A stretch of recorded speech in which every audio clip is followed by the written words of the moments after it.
wake up. But I know the world is a dark and dangerous place, so that is why we adventure to dark and dangerous places, so that we can fight internally that which we cannot fight externally.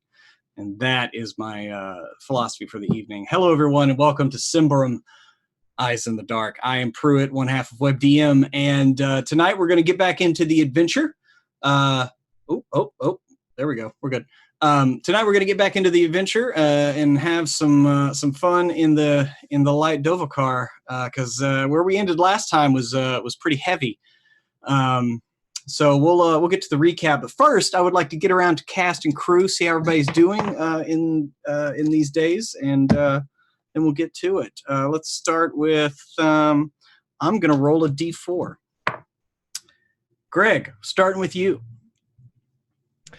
Hey everybody, Grimjack21502 here. I'd like to take a break from the lovely darkness that will be Symbaroum here very quickly to remind you all to vote this coming November. If you live in the United States, make sure you're taking very good notes as to what exactly is going on currently in our country. Make notes and vote the exact opposite of who currently is in office. That's it. Tonight I'll be playing the Changeling Kiln. Back to you, Pruitt. Thank you, Greg. Yes, I concur. Next up, Emma, WebDM's Communications Director. How are you this evening? I am good. I would like to back up what Greg just had to say. As an asthmatic who didn't really leave her house to begin with, but I have to occasionally.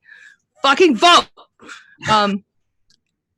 I'm going to be playing Sweetums. He's the sweetest thing in 2 square kilometers. I'm going to kilometers because I wish dearly to live in Canada now. And yeah, I'm gonna go balls out escapism today with gin. I'm having a Newcastle myself. Everyone out there, let's have a drink and have a good evening. Next up, speaking of wanting to escape to Canada, Kiana, how are you in the Great Snowy North? Or I don't know. Is it? It snowed. Oh, hey! It snowed. Yeah, it's been a time, obviously. Little less of a time than for y'all, but it's still been a time here. I have been in self-isolation for almost 14 days now because I traveled and therefore was mandated to stay to myself for a while. So this is one of the great ways of the internet is being able to connect with friends and be able to play games and escape all of that for at least a little while. So I'm excited to be here and be playing Honora, who is she's a sorceress. I made some mistakes. It translated to her making some mistakes. And we'll get to see the consequences of my actions. I'm sure they'll be almost non-existent. I'm sure it won't be the focus of the entire adventure, probably. Yeah, no, not at all. And last up, the man with the mightiest beard, Billy. How are you doing, sir? I am still existing. I am Bill of the Forest on the twits. I don't want to be like an echo chamber and say all the shit that you guys want to be hearing, but this whole thing's a hoax. That's a joke. It's not a hoax. Only morons think it's a hoax. That's not a hoax, and it's not a rabbit hole. We're taking shit seriously. Let's be a light in the darkness today, y'all. Let's have some funsies. Yeah, that's it. That's all I got. Let's party. Hey, I agree. You said funsies. Never mind. I'd like to give a shout out to Tabletop Loop before we get started. Our supporters, they love us. We love them. TabletopLoot.com. WebDM15 gets you 15% off mugs, dice, bags, all that fun stuff. We've got tons of dice from them. They're great. Give them some love. They give us love. So let's get to a bit of a recap. What? We have another sponsor now. Oh, that's right. Yes, it's Dungeon Fog. Fog. Yes, Dungeon Fog, where you can go make pretty awesome maps, and they got a lot of stuff. I don't have copy, so I'm useless. Dungeon Fog, the online world's best RPG map maker and authoring tool. Check it out. There's cool shit there. I will have a link for you later. Yeah, and they add stuff like every month, right? Every month to 2 weeks. Yes. Nice. And it is not just subscription for service. You can get it on demand, and it's super easy to download to your various VTTs that you should be using. We should use that on the show. We should. Yeah. I should get a map. You should get a map. You should do that like 72 hours before a game and do it. We can do that. Yeah. As a proud Kickstarter of Dungeon Fog, I'm here to tell you that it is a fabulous resource, and I constructed my favorite fake bar, the Tipsy Penguin, inside Dungeon Fog.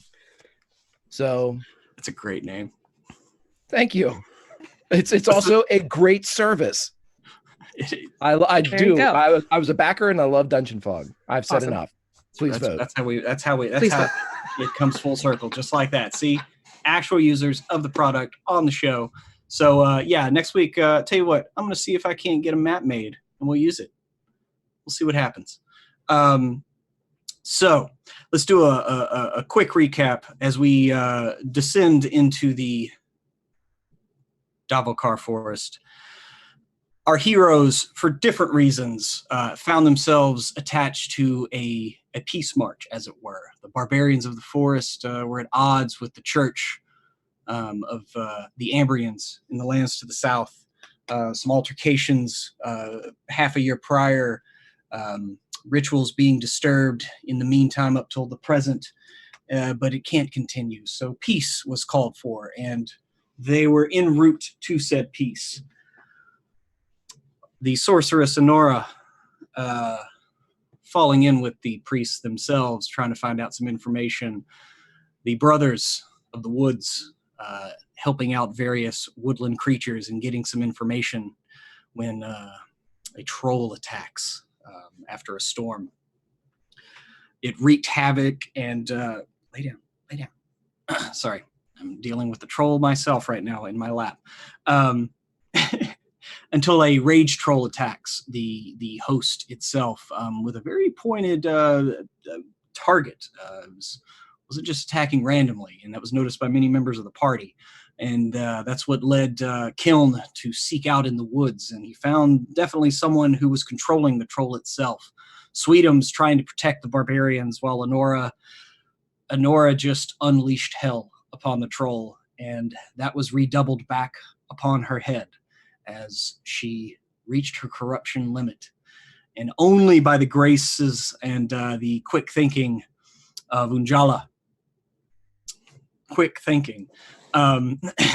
whereas she pulled from the precipice of becoming an abomination, mid-transformation to said abomination, and she was pulled out of it.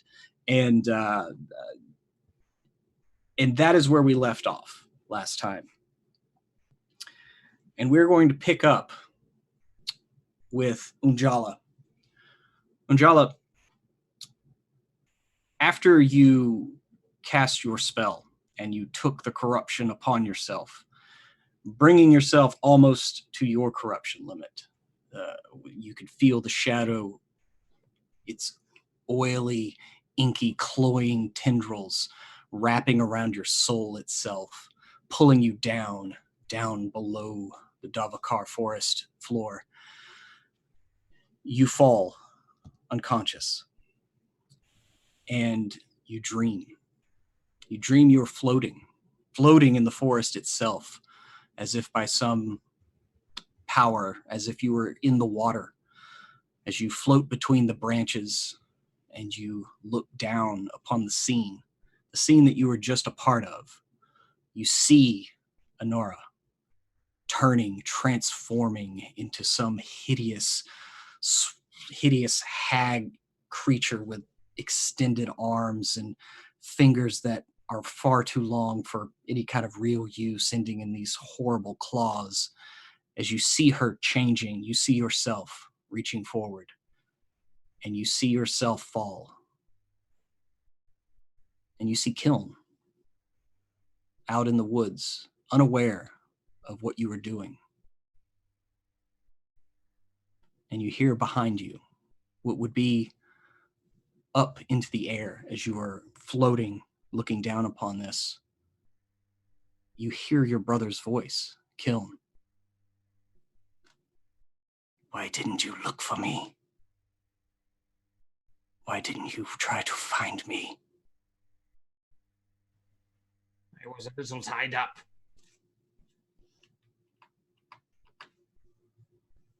When you found out what he was, why didn't you try to find me? Because I trusted you could handle yourself. You never knew me. I was taken. Taken from my parents. From you. A face I barely remember, but I know you. I came for you. Did I not? Did you? I had to find you. Here. At the barrier. The border. Crossing over. But I cannot touch you.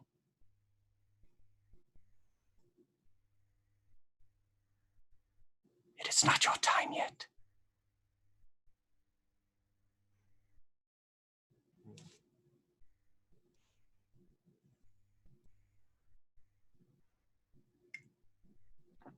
Then what would you have me do? Find where they took me.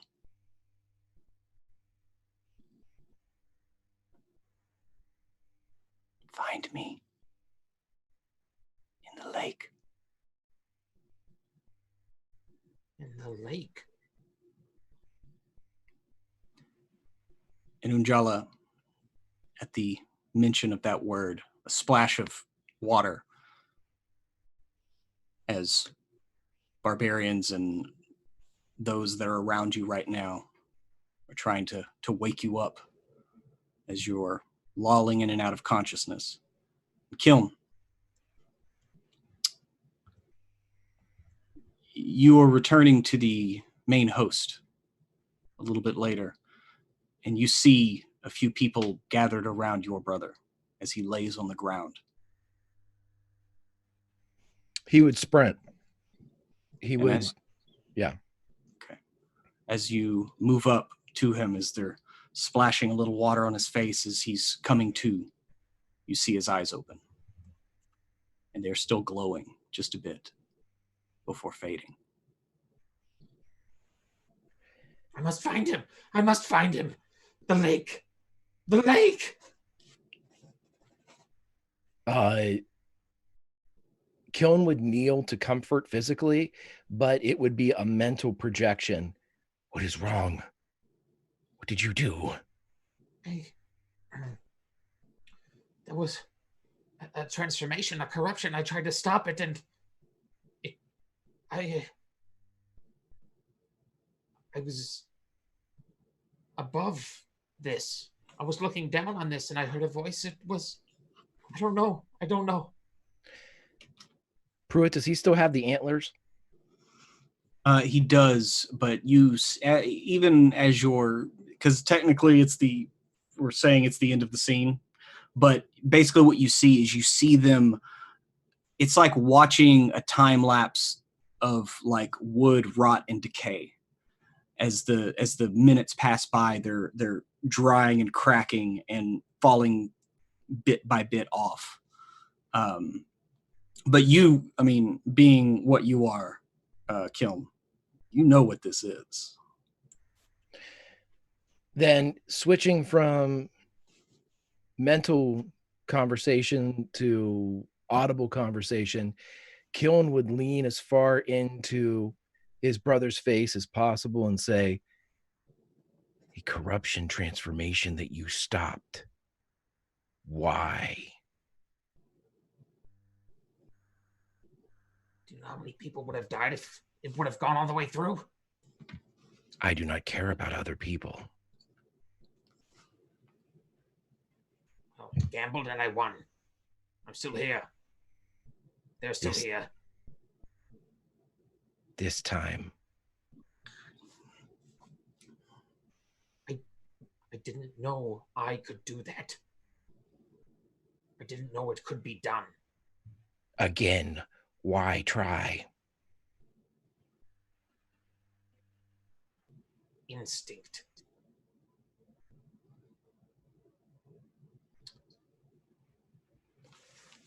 And the telltale reaction would be that answer is unsatisfactory to Kiln.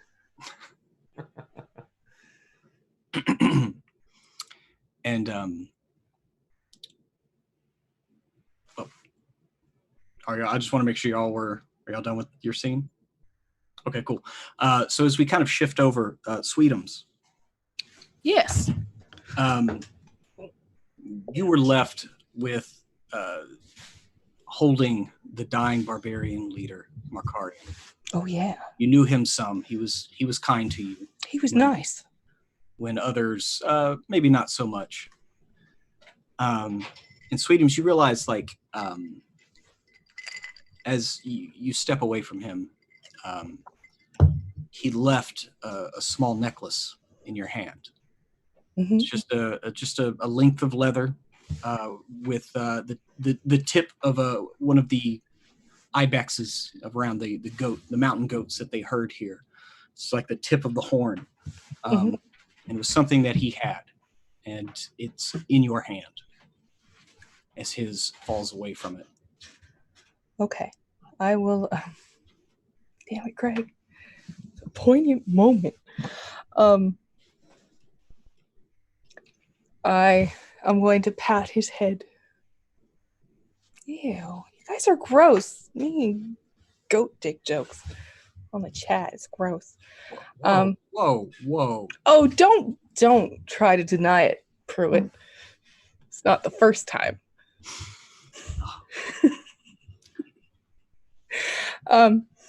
He will gently pat the mercenary's head, and I'll take this necklace and take a look at it. I'm going to look around just to make sure that I'm safe here. What's the reaction?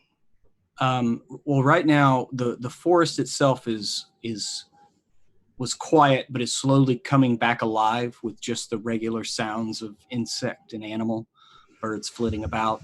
Now that the rage troll is truly dead and the action has died down, you can hear the animals returning around you to a certain distance.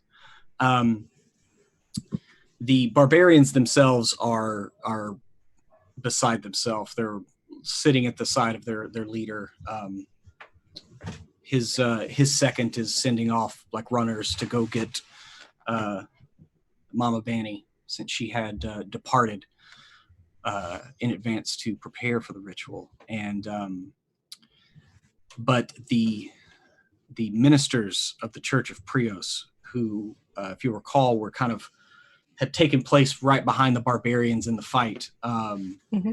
Now the guard minister, Mero Fortuna, his tone has completely changed. Whereas he was giving orders and everything, but he was holding his men in reserve, just firing very sporadic arrows. At the end of this, with what happened with the sorcerer, you see him a different kind of fire in his eyes, and he begins. He's talking very, very in a very animated way with his other priests, and finally they're all bobbing their heads in agreement. And he turns around and he yells out, "We need to burn her! We need to burn her right now! You all saw it. You saw her for what she was. She was an abomination." And he yells at some men to begin gathering wood. I'm going to put my barbarian friend's head down softly. Mm-hmm. And I'm going to look for Unjala because I'm slightly confused. Yeah, I mean, in the action and everything, yeah, you were kind of getting pulled to and fro. I'm sure Sweetums, that's the craziest thing that's ever happened to them, maybe. But you look around and you don't see Unjala at first, until finally you see his telltale shawl like between the legs of others standing around him as he's laying on the ground right now, and that's when you catch Kiln's bow sticking up over his shoulder. And you see that he's overlaying next to this sorceress that Church of Prios guy is yelling to be burned at the stake. But she looks fairly normal at this point, right? At this point, yeah, fairly normal. Skin maybe a little paler than usual. Maybe some juts of some kind of inky blackness right under the skin, at the hairline and around the eyes. These weird kind of branchy horns, but Unjala has those too, so they must be in fashion. Yeah. And so, Maybe I mean, that's just kind of that. At a glance, that's what you see. But she, right now, she is like completely unconscious. And just, I mean, looking harmless and peaceful, other than, the weird branchy horn things. Weird branchy horn things. Mm-hmm. Well, everybody has weird things about their body. Mom Fanny told me not to comment on them. So I'm gonna lie. If we're all lying down next to Unjala, then I'm also going to lie down next to Unjala on the other side. And okay, so Kiln, you see Sweetums come over and lie down next to Unjala. I'm gonna pat his head. As this is going on, does it look like the priests are? Okay, here's the problem. Here, I probably need a roll here for this, Pruitt. Okay, but, yeah, tell me what you want. Yeah, Kiln would want to make sure that their ire of being corrupted is focused on the stranger lying beside his brother and not both of them, since they both seemed. Kiln wasn't there, so Kiln doesn't know exactly how much his brother revealed. Yeah. So, yeah.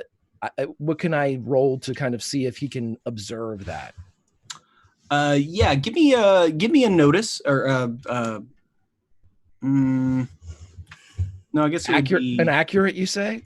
No. I guess it would be a notice check. That's not even a thing. That's going to be vigilant. You're just kind of like I would say vigilant or cunning.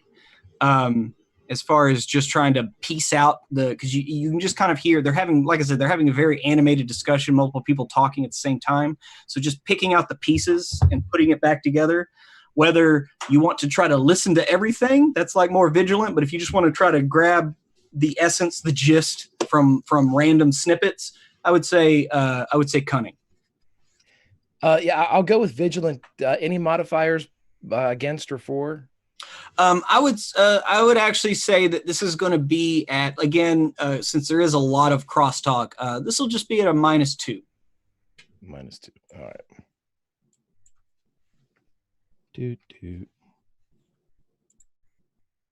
That's a failure. Okay. Yeah. Again, you hear a lot of dogmatic talk about abominations and purging with fire. You don't hear anything that would suggest that they're talking about both. I mean, you did hear the guard minister, and you look at him now and like, this is your guy. Like, this is Mero Fortuna, who you're looking for. And but you see in his eye like a zealotry almost. And yeah, he right now he screamed out, "Burn her." So that's about as much as you can really tell as you see some of his priestly types like going off into the woods at his request to gather wood for the pyre, as it were. And in Ujala, that's the actual screaming of "burn her" is where you kind of come to your senses. However, fully, right? You kind of come out of the haze and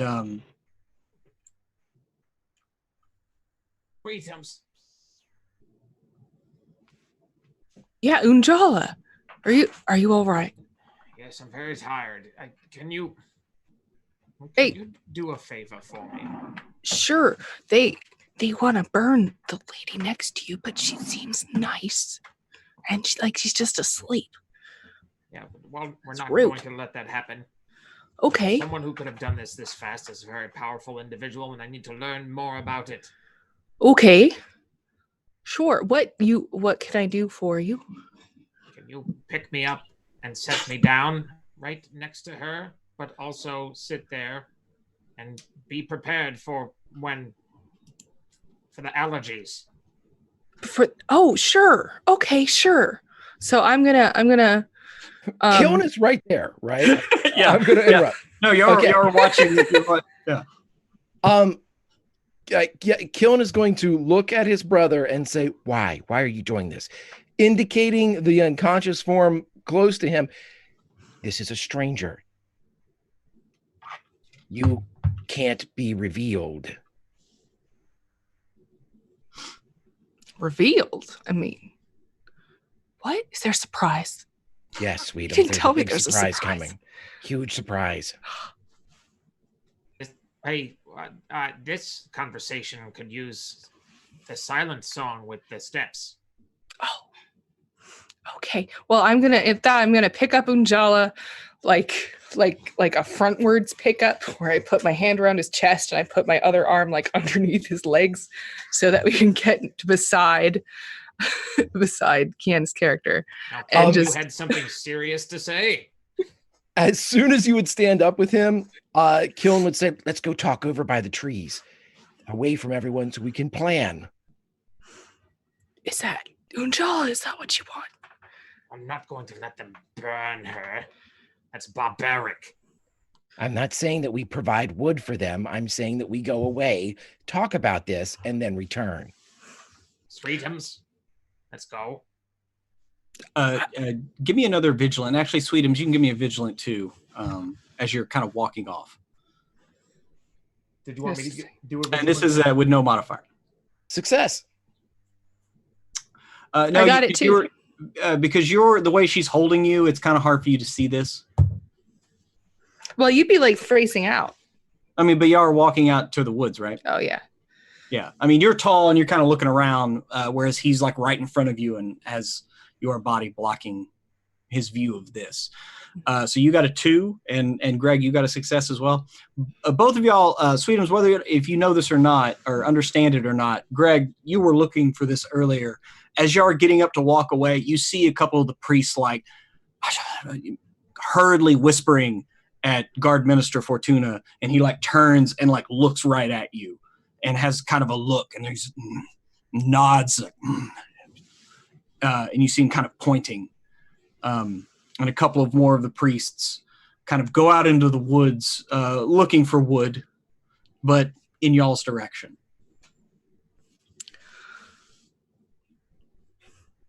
Like they're flanking us, or? I mean, you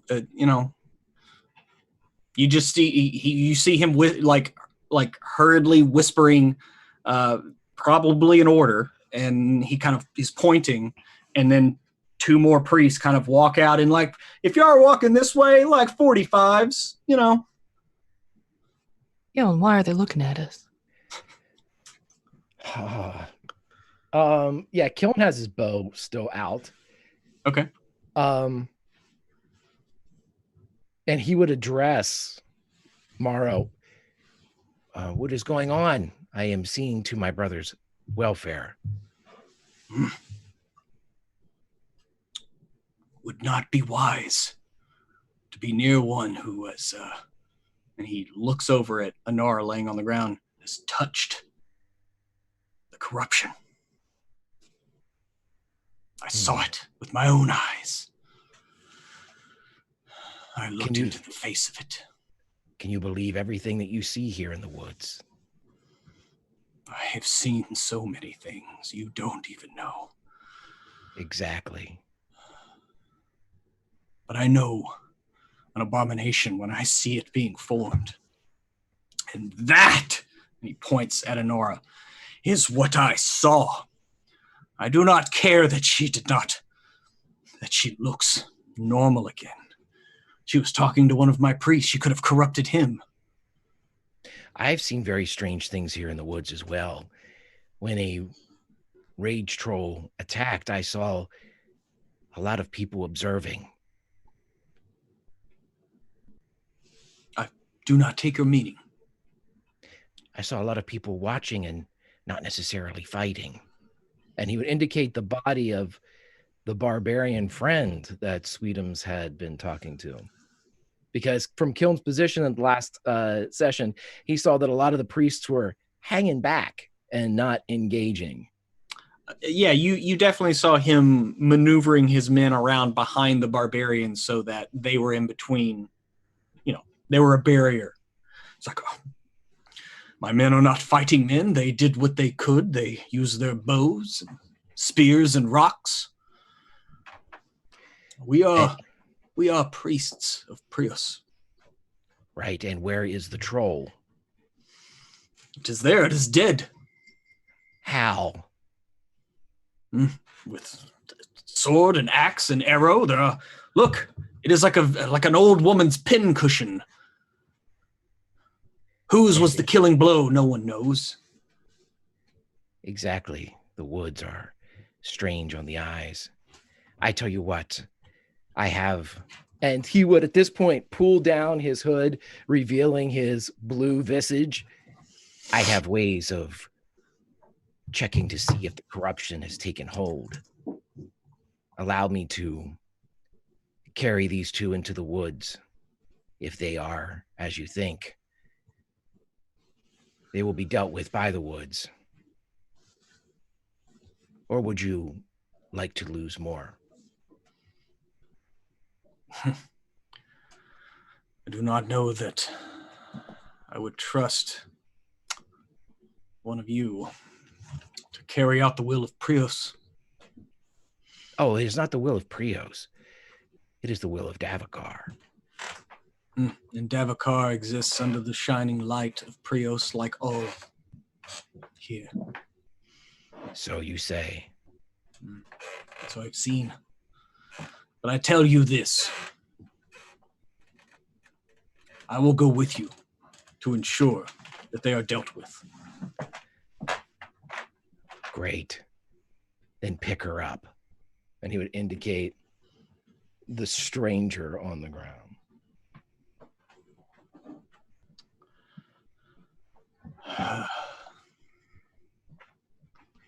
And he turns around and walks back to his men. He whispers a quick order, and it looks like they're like, no, don't go with them. Don't, but he goes into a pack and actually gets a rope, and he strings it underneath Honora's arms or about her chest, and he like picks her up like almost over his shoulder. So Honora's kind of draped over.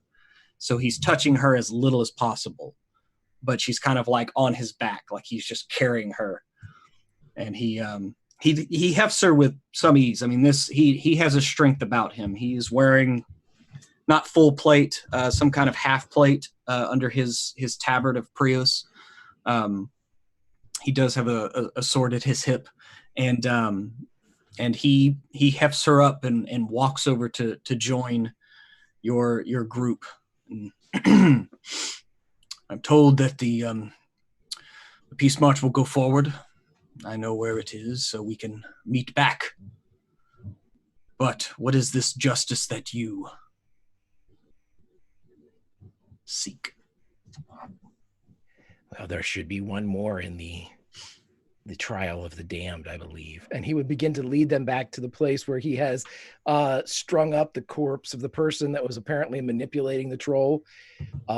He slung it into the high reaches of the tree so it wouldn't be discovered by nosy priests.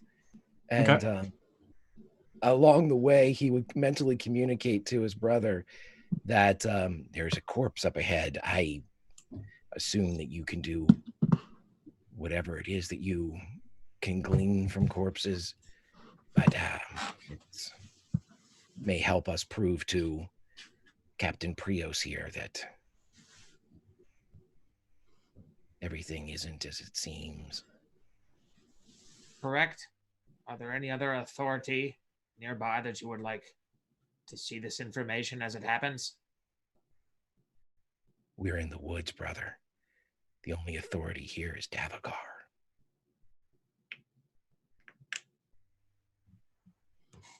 Let us go. Okay. I mean, it's a pretty short walk. Again, it was only a few hundred feet away from the action. And the guard minister, he's grumbling under his breath and, calling out curses for Prios to rain fire upon the whole time. And as he goes, how much further do I have to carry this thing? She's a person. And he just kind of narrows his eyes at you, Angela, but doesn't say anything in response. He just keeps walking and grumbling. Perhaps if you narrow your eyes all the way, you can finally begin to see.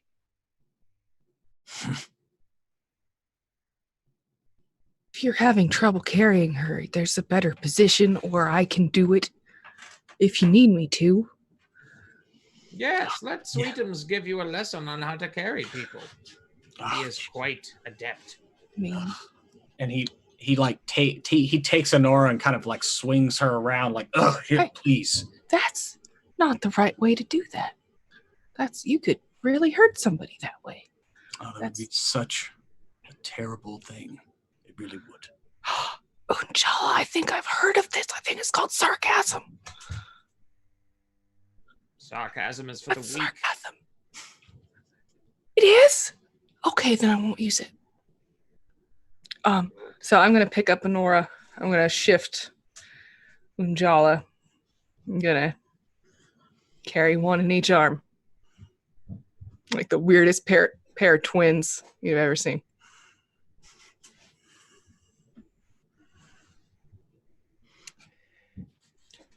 As soon as they would get to the tree, presuming the body is still there,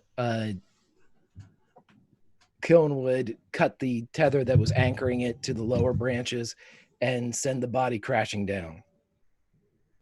Okay. Yeah, at that, you see the guard minister like let out a start. Like, what the hell is this? Surprise. I believe that this person was conducting magics that were either controlling the troll or quite possibly manipulating others in the camp. It was illusion, subterfuge, domination. If you're looking for a corruptor, I believe, and he would indicate again the corpse, it has been dealt with.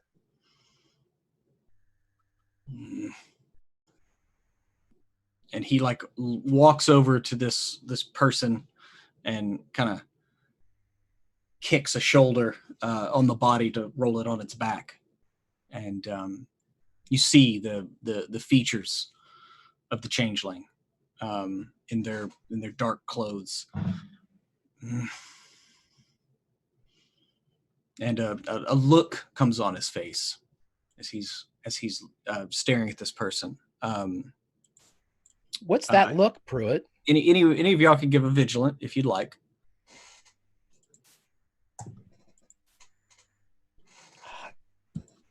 Damn, failure by 1. I rolled a 2.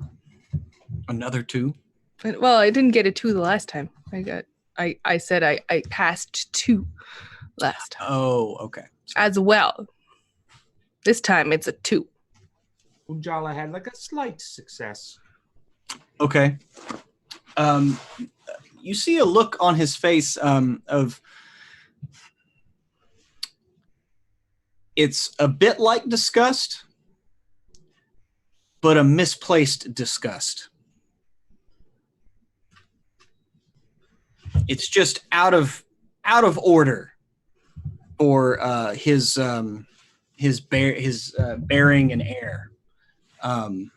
Chew on that for 2 seconds while I make sure Monk didn't break something. To Sweetums, all looks of disgust are misplaced, so it's hard to tell what he thinks of this. This ritual is going to be super dope. I'm very excited. It's gonna be fucked up. I hope.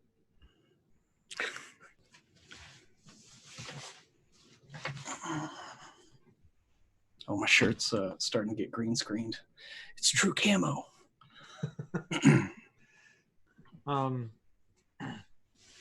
Have you prepared your questions?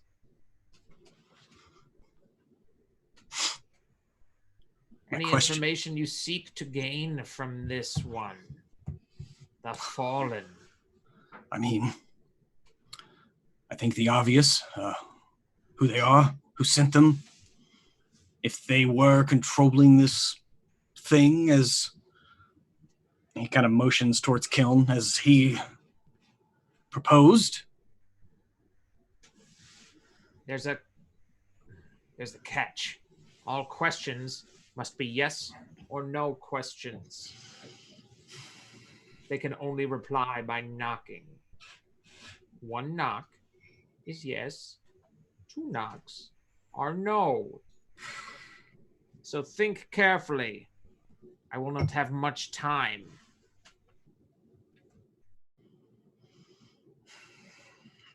I am patient. Take your time. Write them down if you must. How many do we have, brother? Each question you have, it will test me a little. Do not think you can ask whatever you choose. I just have to spend energy every time. From what I observed last time, the troll was heading almost unerringly towards Honoria, correct? No, from what you observed, the troll was heading towards the barbarians. Right. Okay. Heading towards the center of camp where she was, right? Okay. But yeah, but Honora was just off the center of camp, kind of camping with the Prios, near the Prios monks. So I mean, the camp wasn't that big, but it was more towards the barbarians. Okay, the first question that I would ask is, was the troll's target the barbarians? That is a good question, but I have to perform the ritual, and I'm the vessel. So you can ask me then. Are you prepared with everything you'd like to know? No, I'm fielding one question at a time and putting it up to the forum here. All right, well, gather them, remember them. I'm about to perform the ritual. Hold on. Let me get my questions. I would say we could focus the question a bit more. I was there. I was behind the barbarians. I would ask, was it headed for Markarian? He was in the center. It was swinging almost directly at him. I saw it with my own eyes. Thankfully, I was in such a position to do so. That is a good question. But again, save it for the ritual. So let's get all the questions out there right now, and we can... as part of the ritual, pardon me, sir, what is your name? I am God Minister Maro Fortuna. God Minister of the Maro. Church of Prius. Have you seen a necromancy ritual before? And he kind of... It is not evil, it is a communication method. It is meddling with the dead. It is close enough to corruption. But I will table my reservations for another time. Well, the dead have requests. And the dead have certain standards for rituals, otherwise this will not work. So, you need to do something for the dead. Meaning? In order to complete the ritual and for you to ask the questions that you would like, you must be naked. I do not believe you. All right, see how that works out for you. I will not disrobe myself. I'm not asking. The dead are asking. So you have begun the ritual then? I You are will. speaking with them. If everyone is ready, I will, but your questions will not have as much impact if you are clothed. I've heard that's true for the living too. I do not require the naked truth. It's just simply the truth. No guarantees. Okay, are we ready? Killing is naked. No, somebody wants good, honest answers. God Minister? I mean, still on the table. He just stares at you. Sweetums disrobes with enthusiasm.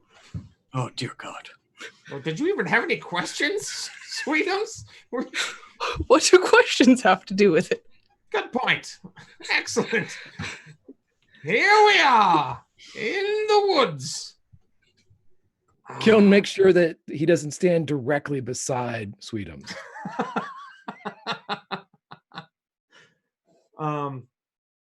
All righty. His eyes roll into the back of his head, and he clenches his fingers and begins. And now, my friends, we begin. And his body tenses up, and the lights go dark around him, and the light echoes in certain parts of his head like that. And he places his hands on the corpse, and you can see him begin to channel. Begin your questions. 1 knock for yes, 2 knocks for two.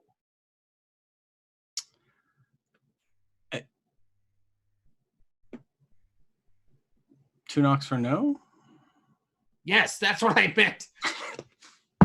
The day is long. The day is long and hard, and we find ourselves at the end of it.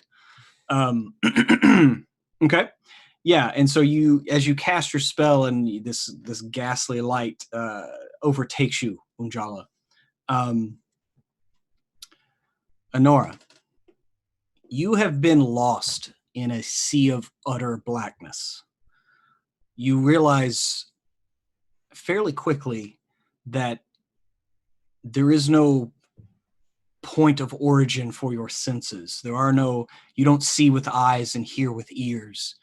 You just are. You exist without form, without function, lost in shadow. It is everywhere. Light, dark shadow, the mumble of murmurs. Is it chanting? Is it yourself? Are you casting a spell? Is someone else casting a spell? You're not sure. It is whisper. They are whispers, and they run through you. They surround you, and out of all of that darkness, you begin to see a pulse of light in the distance, of unerring light to the east. It is almost a pillar of light shining up, pulsing in a rhythm, in a sequence that you both know and you don't know. It has to have meaning, and you know the meaning, but you don't know the meaning at all. All of these conflicting feelings begin to form. You remember your name. You begin to taste blood in your mouth. Your head begins to hurt. This light pulses ever brighter until you look up into the eyes of Unjala. But you are not conscious, and you see him casting this spell, and you look down and you see a dead changeling. You realize that you are being suspended from the ground by a naked ogre, Sorry. Sorry, the mental imagery of that. It's like, and yet you still see the shadow clinging about to everyone, to Sweetums, to your form as you look down and you see your fingers still shrinking back into their normal size as the shadows kind of fall away from you like water. And you look up to see your main man, Rio Coulter, just looking at you like,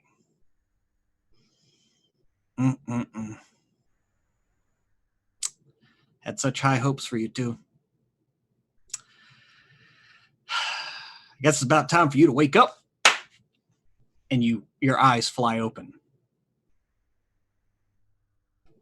And you look over to see Unjala look exactly the same as he is casting the spell, except you look down and you're pretty sure you saw the changeling on the ground beginning to mouth words as Unjala has his hand upon him. And now you look at a truly dead changeling. I can't remember, where did the arrow land? Was it in his neck? I pinned his hand to his face. Hand to his face. I knew it was something weird. Yeah. It was. I'm sorry. It's Mad Max Fury Road. Totally. Yeah. Now you just see a dead changeling, his hand pinned to his face, and you hurt everywhere. Every fiber of your being is on fire right now. And you could swear you still hear Rio just chuckling in the back of your mind. But it could be just your imagination, you're not sure.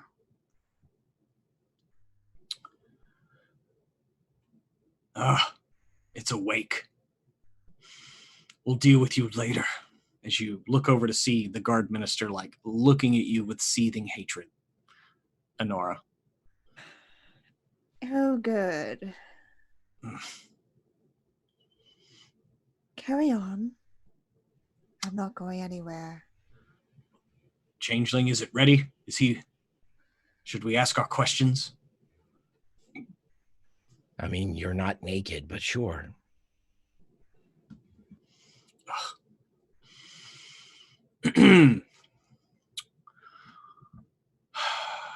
Did you attack Markarian specifically with the troll? Jala will turn his head to the side and fail that resolute test. So no answer comes. Unjala, as you make this resolute test, also, just I don't know if it might not matter. You feel a warmth embrace your head that you've never felt before when casting this spell. And Kiln, you maybe have seen him talk to the dead before, whether you were there at a distance. And you would almost swear that his shroud that he wears, took on an odd glow whenever he began thinking about the answer to this question. You've seen magic at work before, and something is going on. Unjala, whenever having any kind of interaction with the dead now, you get a +1 on your resolute tests. For this particular roll, that does not make a difference, but I can attempt to force an answer.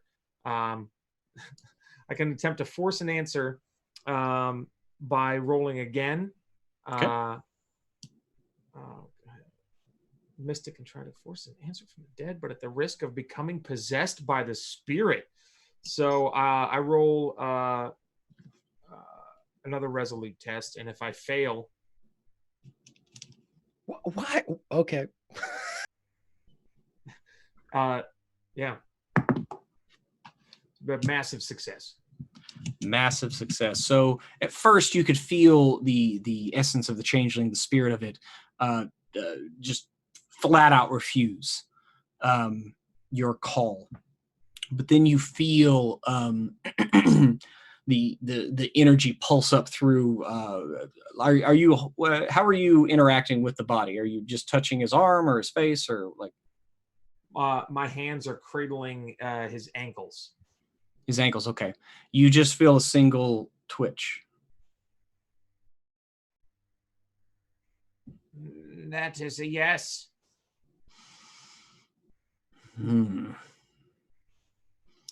So the barbarian was their target. Next question. Well, do you have anything to ask?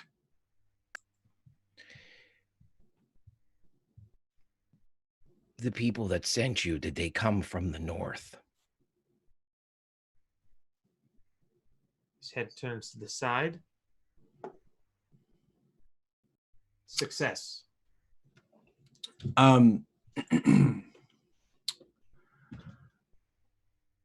You get the ankle kind of twitches back and forth once, then twice. No, brother.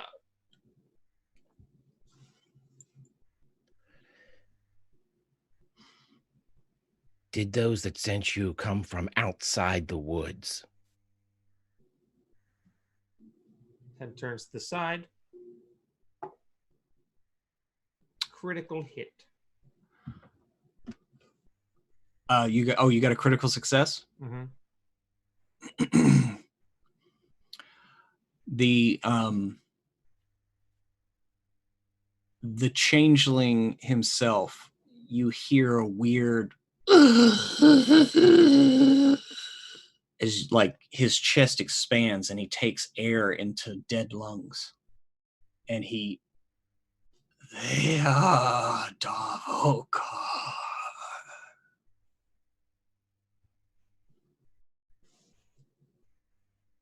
Next question. And Unjala, his skin is becoming hot. You can still hold on to his ankle, but it's starting to feel like you're checking to see if the tea's hot, and you probably shouldn't put your hand on that pot anymore after about 10 seconds. Hurry, not much time.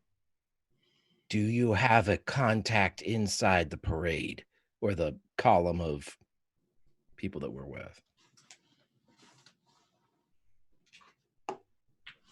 Success. There's a single twitch.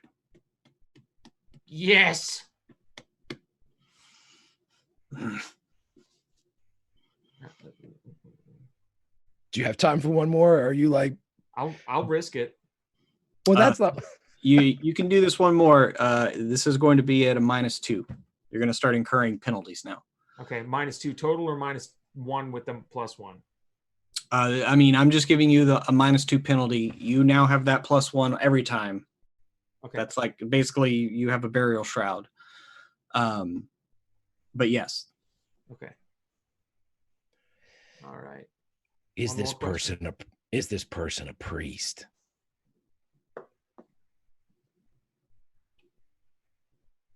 Success. Barely. There's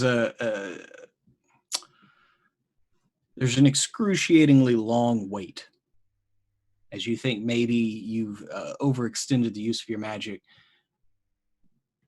And then as his leg is about to twitch, heat blooms in your hand, and there's a single flash of fire and light as his body is consumed. Did the priest cast? Did the No, you see the priest like step back because he was kind of like leaning in, like looking and listening very intently.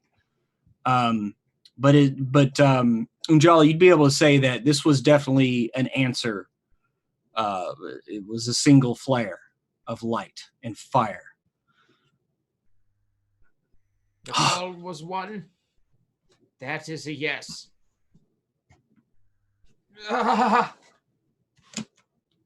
And then I refuse to believe one of my own would do this.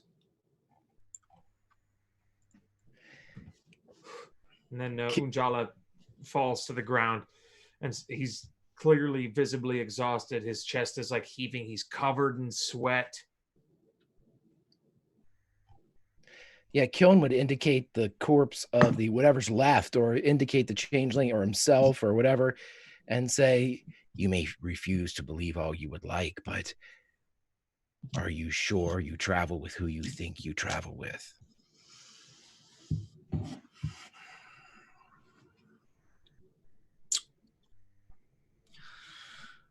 My last trip up here ended in failure.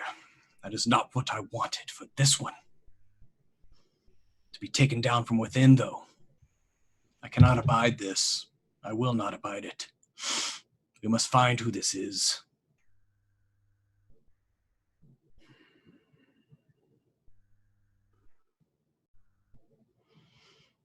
I believe that you said that you sought justice out here for this one. The trial was concluded. The judgment inconclusive. Perhaps she can be of a help. She did perhaps lend a killing blow to a troll, or at least help. I saw her foul magics at work. And I saw where they led. Sweetums just whispers to her, I think they're talking about you. Regardless of whether or not you think they are foul, they have their purpose. And they can be quite useful if you would get your head out of your ass. Can we maybe talk as if I was here and not an object to be passed around or something? Oh, my apologies. I thought you were unconscious. I didn't.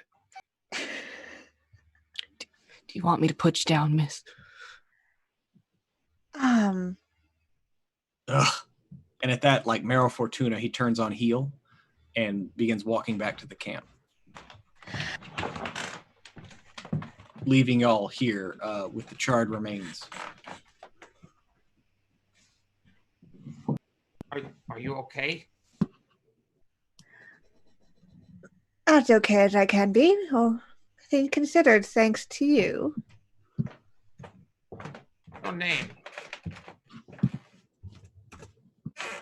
Honora. And yours? Unjala. This is Kiln?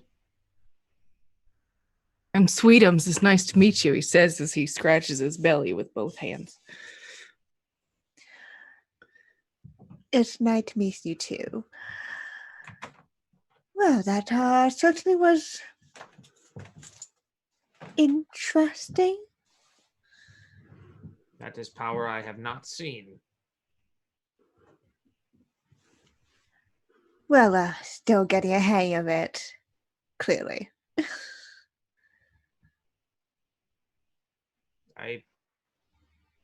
Once we rest, I would very much enjoy asking you some questions about it. But I feel we have more pressing matters at the time. Yes, I mean, Fortuna always looks like he has a stick up his ass, but that was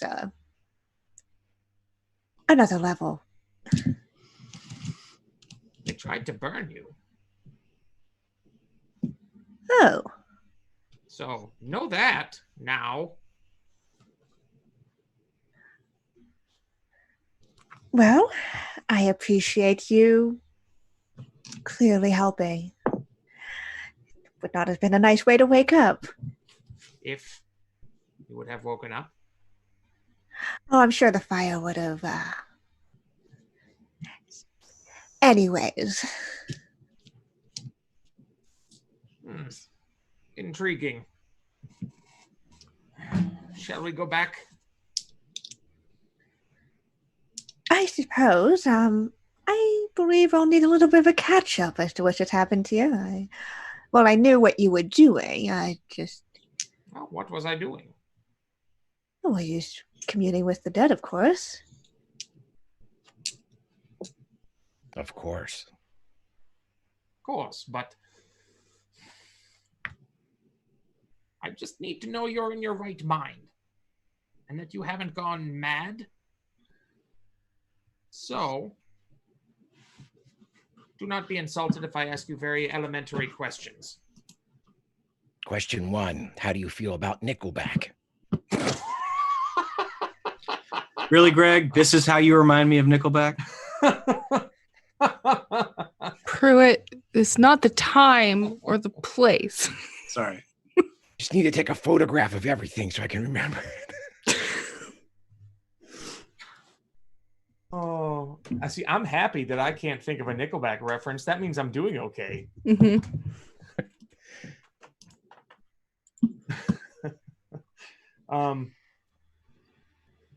Backing. Somebody in the chat said that Twitch is down, but I'm sitting here looking at us on Twitch. So. Mm.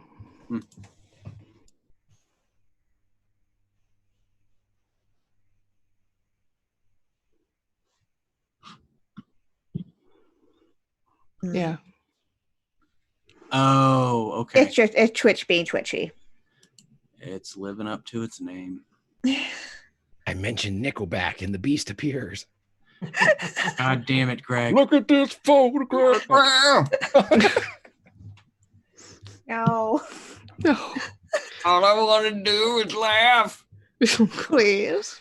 Guys, this is gonna go on YouTube, but it's gonna be here forever. I mean, we could do a round of The Gambler. I was playing that earlier in honor of Kenny Rogers, RIP. F's in chat for Kenny. But yes, sorry. Y'all continue. You were role playing. Second question. What the hell is on Joey's head? No? Good. You don't get that either.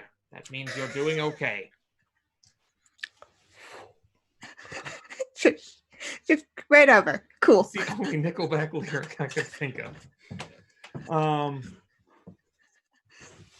It took me a second to actually remember that. I was like, oh, right. Thought you were talking about the Jimmy Eat World song, and I was very confused. Okay. All right. Let us put our clothes back on. Did Mero Fortuna leave? Yeah, no, he has. He's marched off, cursing and angry, a little more subdued. Looks back over his shoulder a couple times, but yeah, he heads back to the main host. I was disappointed. I was really hoping Mara would fall for that naked thing. It's funny every time. Excuse me? You've done it this... Oh. Oh, no, that is part of it. 30th time's the charm. So how do we suss out the contact? I just shoot things and sneak around.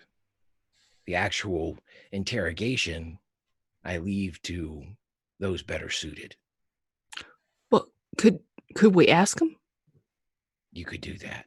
Just ask him. That will not be fruitful, as it will rouse suspicion and people will begin to push us away and turn on us, which will not get us the things that we want. Sweetums is just shocked and amazed at your extrapolation of your ability to think through consequences. And he's silent. Well, I did manage to have a very fruitful conversation with one of them on the way over here. And, well, while he might not be able to speak with me anymore, Fortuna is little wary of me. I might have some other ways of getting in, though it might be a little more of a later step.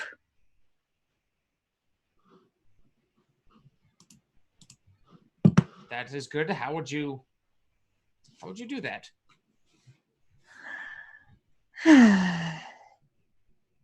um yeah, she's just she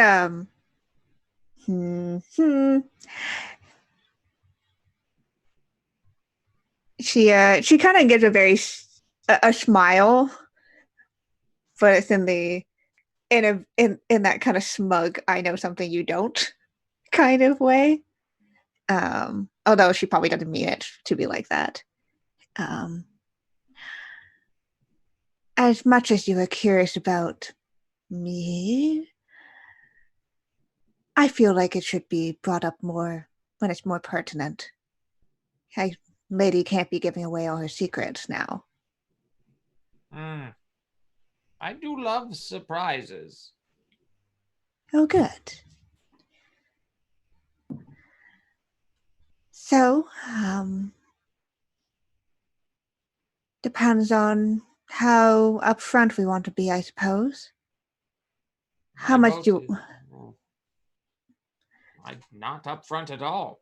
You saw how they reacted to anything out of the ordinary.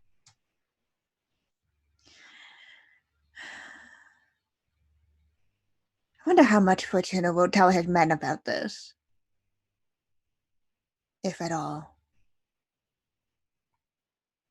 Let's keep our cards close to our chest. If he wants to avoid panic, he'll probably keep it to himself for a while.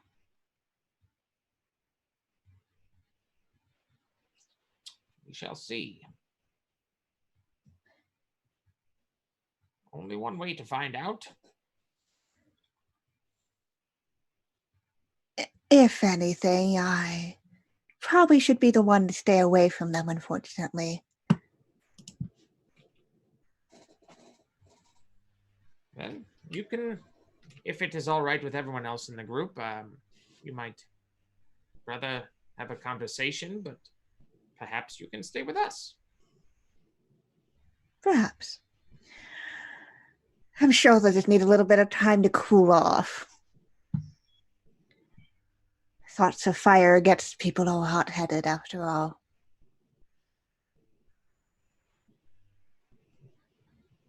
Yes.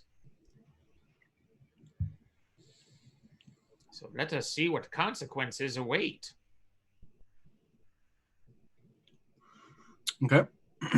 So as y'all head back to rejoin the main host, by now it's dawn is peaking, and everyone is pretty still amped up from the fight, and so the barbarians have of the Vajvod have fastened a bit of a stretcher to carry their fallen leader on, and an honor guard of his closest guards are setting out as the camp is finishing being picked up.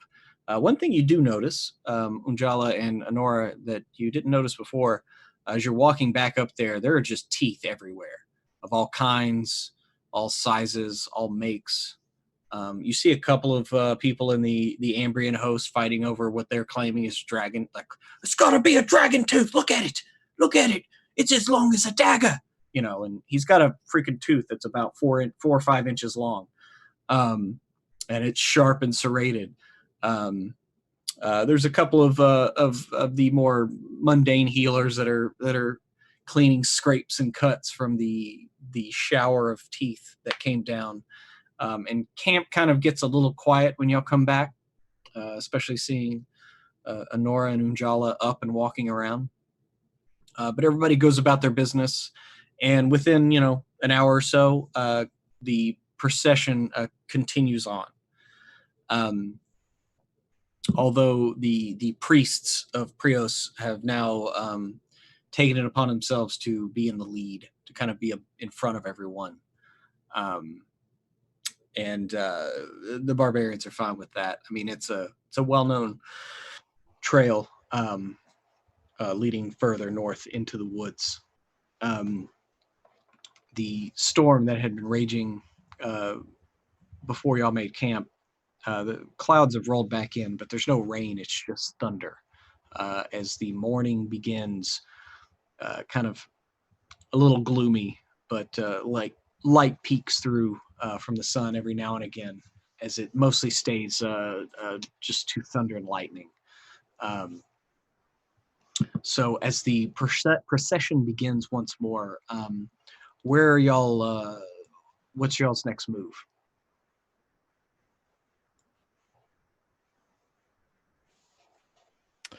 But at one point, Killen would walk up to his brother, and when they're alone a bit, and just say, "When were you going to tell me about the not having to be naked thing for the speaking with Dad?" Sometimes I do things I think are funny for the amusement of everyone, and sometimes I do things that I think are funny for the amusement of me. And sometimes I confuse the two and forget. Well, it's not like you to say sorry. I was waiting on a different story. This time I'm mistaken for handing you a heart worth breaking. And he'd walk off a little.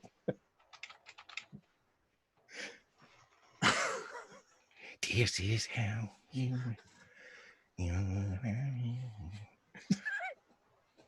Oh, stop this stream right fucking now, Grant. I will turn this stream. Right. I feel like this I will game- delete the whole fucking account.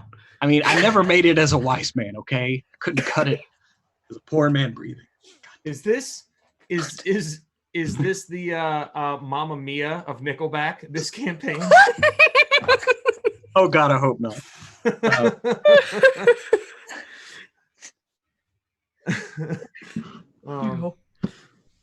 I'll try to keep you more in the loop of my jokes next time. It wasn't intentional. I forget.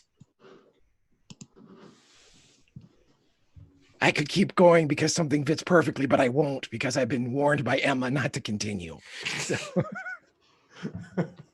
So I will simply agree and accept your in-character explanation and continue along course.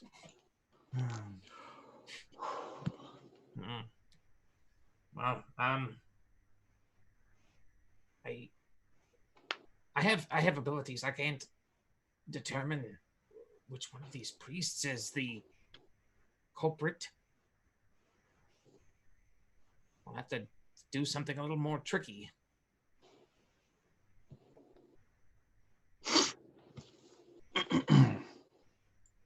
Again, I can't help you here.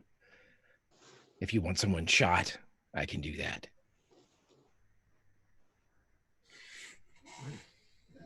If it comes to me, it comes to me. If it doesn't, it doesn't. The spirits will see fit to give me what they feel I need. Onward.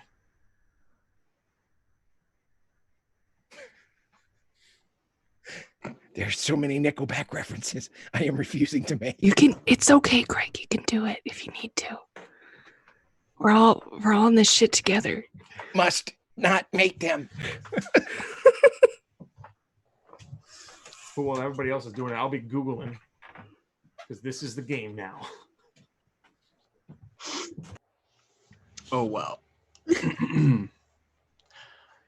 And just watch if they all pass over my head. Good. No, you're in the safe zone. No, and you ignorance is bliss when it comes to Nickelback lyrics, for sure. It's true. I only know that one song and the chorus of that one song, and that's enough. I know like 3 of their songs. Disappointed. Well, it's like 2 hits and then whatever. Anyway, Right, 2 I don't like hits. to talk about that time in my life. Nobody likes to talk about that time. No. Nickelback period. That time when you a band will come along and you'll be in a certain place mentally and you'll be like, this is good. And then like 3 years later, you'll look back and go, I was stupid. For 2 weeks, I liked the Rotten song by Creed. Oh, that was another one. That Creed came along right when I was like tired of 90s grunge and all that. and then it was perfect. Yeah. I feel like those bands, it's just the phase in your life where it's Natty Light and Bush Light. Oh God. Yeah, You pretty drank much. them. Yeah. You bought them on purpose. Yeah, that's what you do. I will Never tell done you that. that the end result of those days is going through a box labeled odds and ends in your attic and finding a Collective Soul t-shirt and being like, what The hell's wrong with me? what was I thinking? This isn't Pearl Jam or even Oh close. god! Oh god, Kiana! Oh, oh god! Oh, oh, Yeah, the reason why I don't get them is because the band is older than I am. oh, Were you- I was born in 97. oh my god! Oh yeah, I keep Good forgetting. night, everybody. You're born the year I graduated from high school. And I had my period, and you weren't alive yet. I was getting out of rehab for the second time. My third marriage ended. I like how I ugly. have to remind y'all every once in a while. Well, you seem so worldly, and you just know it all. So, You're an old soul. yeah. An old soul in a bab. Okay, so oh, You're playing a role-playing game. Oh, yeah. Yeah. playing a role-playing game. friends. We were having fun with friends. and Having the fun with role-playing friends, game right. Is here. So, y'all were going to try to suss out who in the priestly order. So over the next, it's going to be another few days before you reach the site where the ritual of peace, the peace accord, can be achieved. How in those few days, what is your plan of attack, as it were?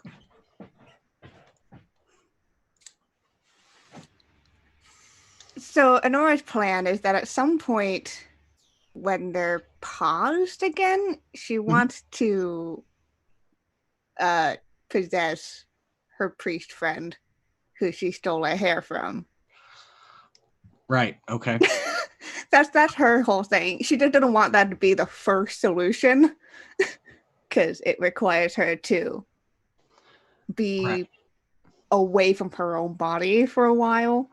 And also, like, I would have to know how she got like a pretty good taste of how this guy acts and talks and stuff. Mhm. But, you know, it's a few hours of chatting is not exactly what she needs to be. I'm going to blend in and casually ask questions. Right. Well, I mean, throughout the day, as y'all set back out, I mean, even though the priests were in the lead of the procession, you did notice every now and again you'd catch your priestly dude. And I hate myself. I can't remember if I gave him a name or not. Yes, you did. And it's in my equipment, Adnan. Adnan? That's right. Never mind. Because I literally was like flipping through all of my notes and I'm like, I know I gave a name. I just don't remember what it was. Yeah, I put it down because I have his hair. That's right. Adnan. Okay. So yeah, you notice Adnan like every now and again, like kind of looking back, and y'all make eye contact, and you see him kind of blush and like look away. Like I said, throughout the day there, and y'all make camp. You find a nice open clearing, which is a nice respite from the woods and kind of the hilly terrain that you've been traveling through here.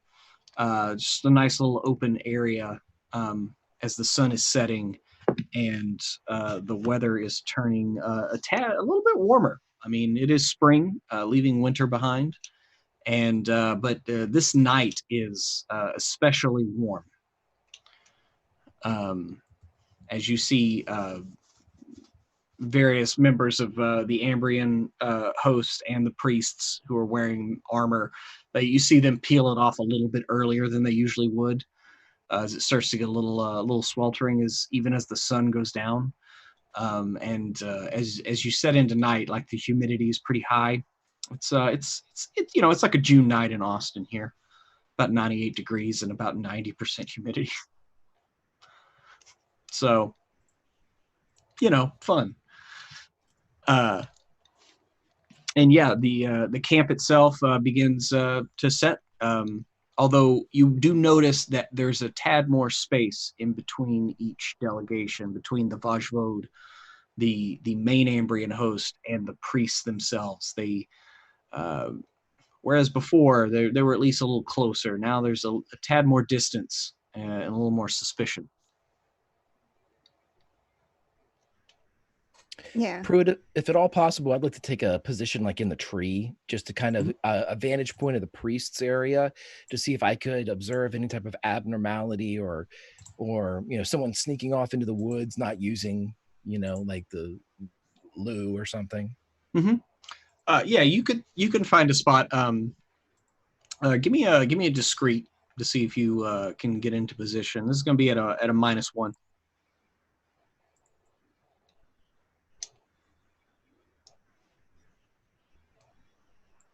I rolled a 5, a success. Okay. Yeah, you managed to kind of slip off into the woods a bit. Again, this is kind of an open clearing, so you do have a good vantage point of like the entire camp, right? You can see each group, but you have a good eye on the priests. Again, there weren't that many. There were only about 10 priests plus the garden minister. But he seems to have them. He's barking orders a little bit more pointedly, and they're preparing their campfires, and you do notice a few of the priests are looking at your group, like they keep looking back over. It's mostly using Sweetums as a point of reference, right? I mean, a giant ogre is hard to miss, and so they seem to be looking at Unjala and Honora and Sweetums.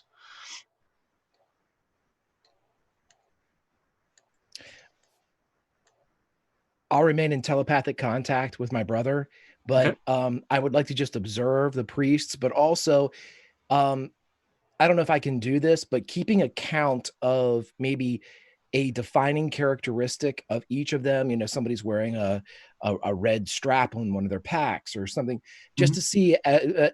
I'm not sure if as a changeling this would help me at all, but looking for the abnormalities that would occur if someone were to try to assume a different form, and the math that goes with that.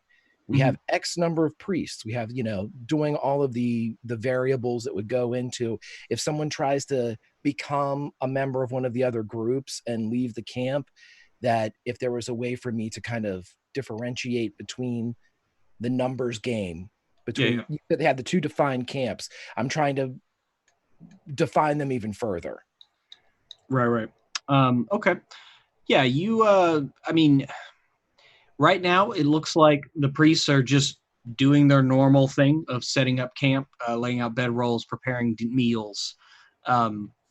One's off near the edge of the woods, maybe digging, a latrine trench for the evening. Yeah, like things seem in a normal working fashion. And all the while, Mero Fortuna is sitting on a kind of a looks like maybe a tree stump that's been cut. And he's just over by one of the fires, like sitting, just pondering while his men work about him. But right now,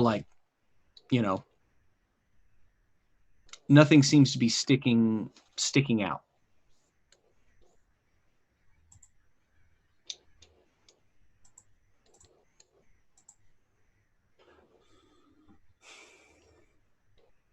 All right. So Kiana, as the evening wears on, some mead gets passed around, and the Ambrians even head over to the priest to see if any of them want to partake. It's not necessarily frowned upon, although drinking to excess is, and so Fortuna allows a bit of it, as his priests are very excited, and you see them passing around a skin of whether it's mead or wine, you're not sure. As it looks like at least the Ambrians are trying to maintain some revelry amongst their people. The barbarians, they're off. They're drinking their fermented goat's milk, and remembering their leader as they do. And as they all sit around the fire telling stories of Markarian and his boldness, his might. But that's the scene kind of set as the evening kind of wears on. Did anybody want to do anything this evening? Where's Adnan? Where's he at? Adnan, if you like kind of look over there at him, you can kind of see him being very helpful. Just going to and fro, getting stuff for the guard minister. It kind of starts to catch your eye, Kiln, until you realize like he's getting stuff so he can like jump back in line. Like he takes a drink of wine and then gets something for someone else and then comes back, and as the skin gets around and he takes another swig. And he just, at first you were like, wait a minute, he's being too helpful, until you realize he's being too helpful with the wine. It's as the evening is kind of dying down. There's less revelry. Some of the barbarians are going to sleep. Some of the Ambrians are still. About half of the whole parties involved are still awake as watches are being determined and stuff like that.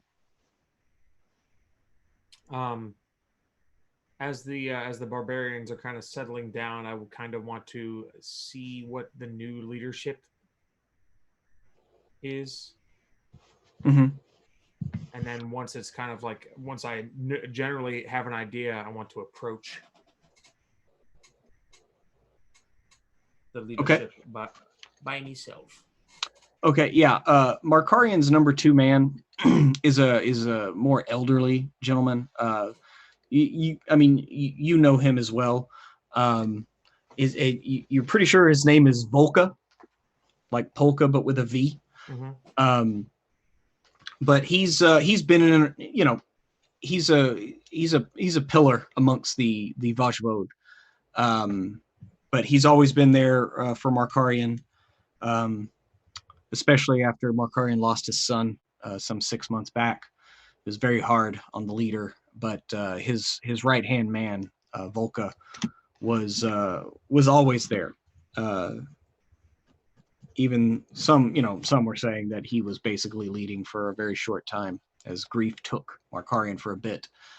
But and it was him that helped Markarian find peace was the only option, because to fight would to invite disaster fully upon his people. So Volka is, he's checking on all the men. Looks like he's offering quite a bit of counsel. And as the evening draws to a close and some of his men are going to bed, Anjala, you come upon him as he's off by himself, just kind of staring up into the sky, which again, the clouds have receded, and it's still a fairly warm evening. And even he has shed some of his furs. But yeah. He'll approach. It is sad that Markarian has passed. Yes. First his son, and then him. I saw that boy as almost one of my own. But we must keep the path, should we not? We must. It is a cycle. Yes, like the seasons. Just sometimes when they are taken from us, it happens sooner than we would like. But they go precisely when they are supposed to.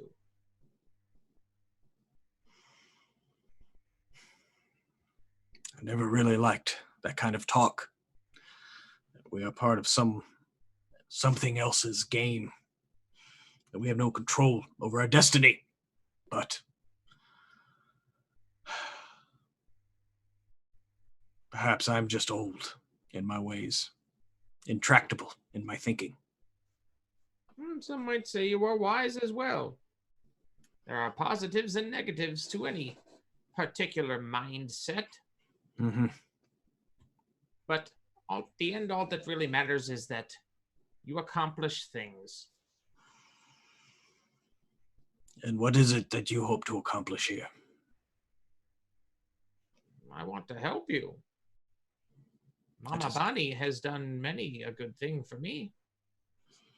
In a world where Mm. it doesn't happen.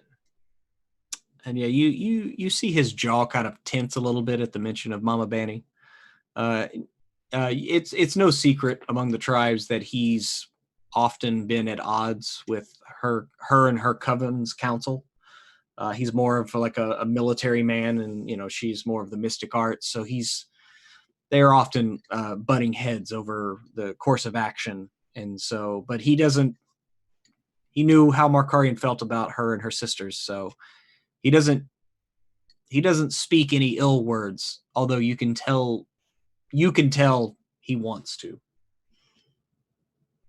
The conflict is only natural. You do not have to hide it. I understand. The mystic arts are often looked down upon and shunned. Well, But I want nothing but good things for your tribe.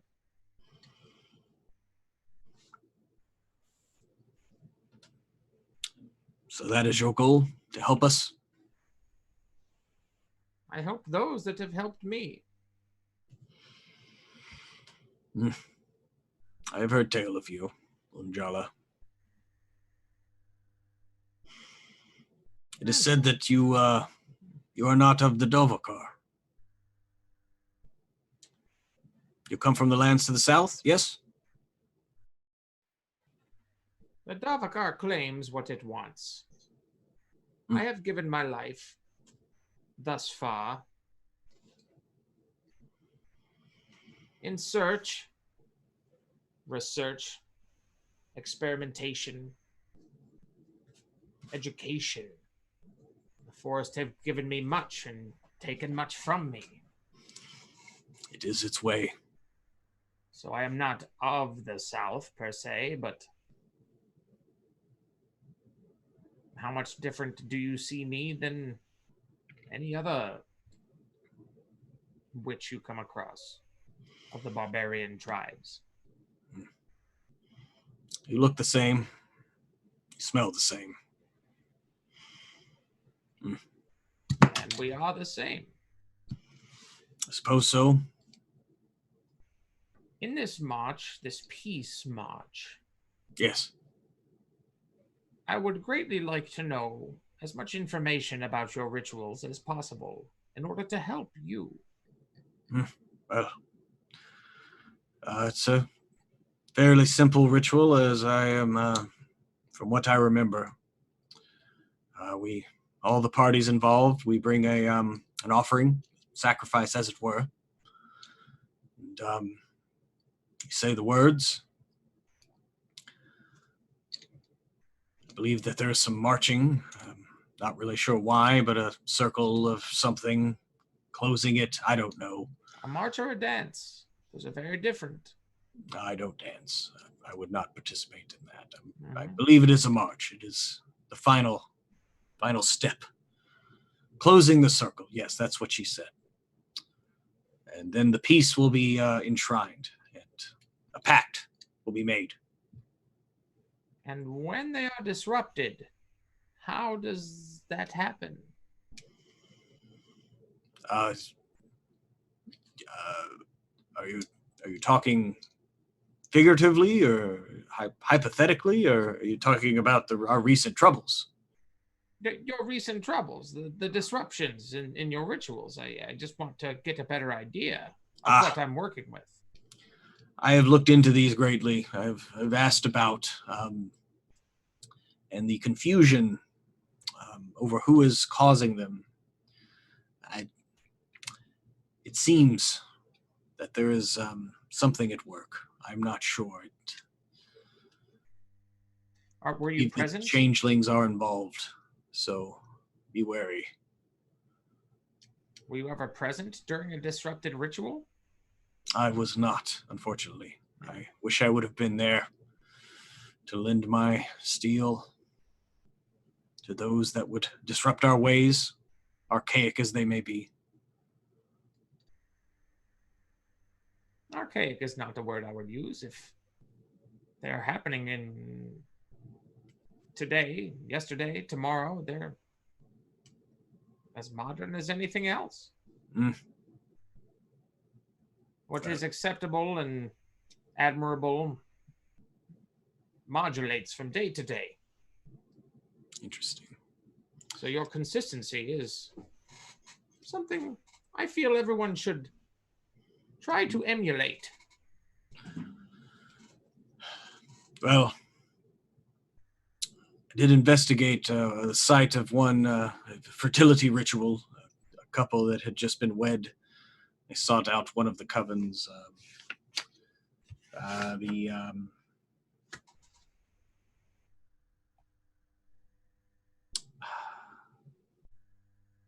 I can't remember their name. It's starts with an E, like elderly, Elding. Yes. The Elding Coven. Yes, they performing a fertility ritual for one of the smaller tribes out in Davokar, closer to the east. One of the close friends changed their face at the ritual. It was a slaughter. Did not make sense. They said that there was chanting. I don't know. I saw the results. There was a couple of deaths. And you believe changelings were at the heart of it? Well, they said that the killer changed their face. That could mean many things. I do not feel you should pin this on a people, but I know what I know, and changelings can change their face. I haven't seen any further evidence. Davokar is a mysterious place, but I do thank you for sharing that with me. If there's anything you need in this march moving forward that I may be able to provide you, do not hesitate to ask, and I will do my best. Well, keep a sharp eye. I've got 2 of them. Oh, then you should be able to do twice the work. We don't need this ritual being disturbed any further than it already has, although I hope that we'll be able to complete it without Markarian.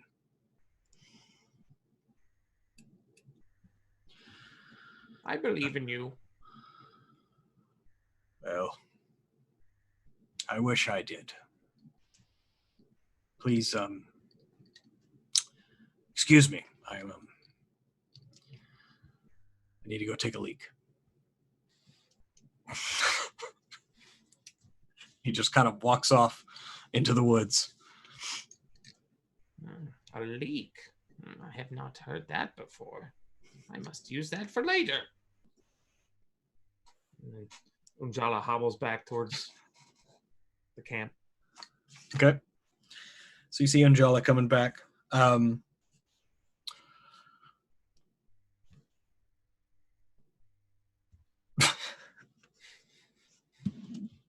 Kiana, are you wanting to do anything fun, or did you want to hold off? I think that she wants to try to convince Adnan to have a very casual conversation, but she's not going to walk up to him and be like, "Hey, can we chat?" Mm-hmm. She's noticed that he's been like looking over at her throughout the day. Yeah. So, Well, yes. yeah. I mean, and as you see, he's was being very festive earlier, and so after imbibing that much, he himself is returning from a constitutional in the woods, and he's swerving very drunkenly as he's kind of coming back through the Ambrian camp, heading back towards his priestly brothers. But it is his kind of circuitous route has brought him much closer to you than he has been all evening. Oh yeah. So Anara's just gonna she's gonna stand up. And she's gonna make herself look like she's just kind of casually walking towards the forest for whatever reason. Mm-hmm.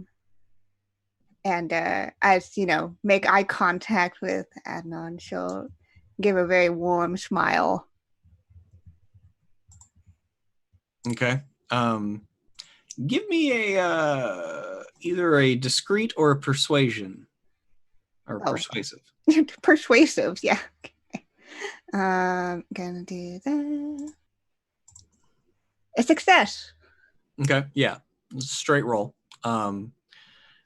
And whether he marks your intent or is misreading it, you see his eyes kind of like light up, and he like kind of, oh yeah, I'll talk to you later. And he kind of looks around and like looks back in the way of his priestly brothers, and he's like, and just he waits a bit, but he seems to be following you. Okay, good. Perfect. Didn't we have to wink at him? Just worked out perfectly. Yeah, she's not going super deep into the woods, but definitely trying to find a quieter spot to be, not in clear sight of everybody. Yeah. So you kind of make your way into the woods. Actually, Kiln, you see Anara, like she's not even like 30 feet away from the tree that you climbed up in. Whether she knew you were there or not, you see her kind of walk, and then you see a certain priest that she mentioned earlier, kind of not so casually, like looking about, making sure he's not being followed or looked at, and he follows her into the woods. Could I sneak in the branches? Yeah, you can give me a discreet. Yeah, you're at a +1. All right, I like that. I'll make sure and fumble this bad boy. Yep, failed it. Oh my god! I didn't crit fail. I failed it though. Yeah, Anora, you hear like a branch shift, and you like kind of you look up and see your new compatriot. He's like, Yeah, she doesn't like, because she knows that that Adnan's behind her at some distance. She doesn't like make it super obvious she notices. She just like gives us that same warm smile up to him. Mm-hmm. Adnan, though, like whether it's drunk or you're not sure, he doesn't say anything. Kiln, he seems to just be like, once he gets in the woods, he's like kind of does that like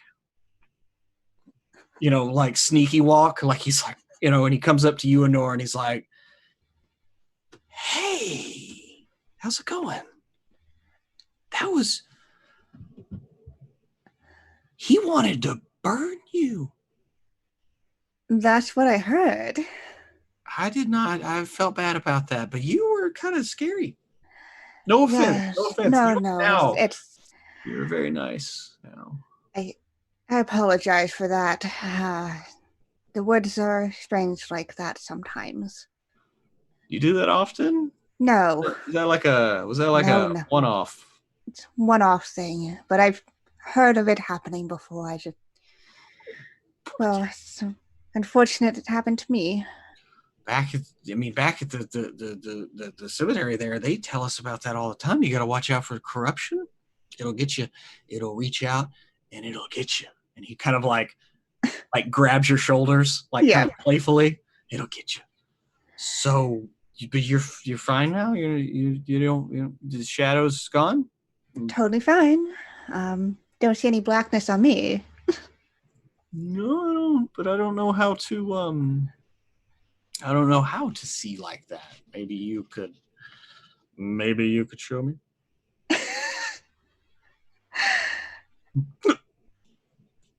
I mean, I'm sure you'd be a very quick learner, but maybe when you're a little more on your feet. Why is that the goal here? What's going on? Well, that depends on a few things. Mm-hmm. You can almost hear like little blinks when he blinks. Yeah. Yeah.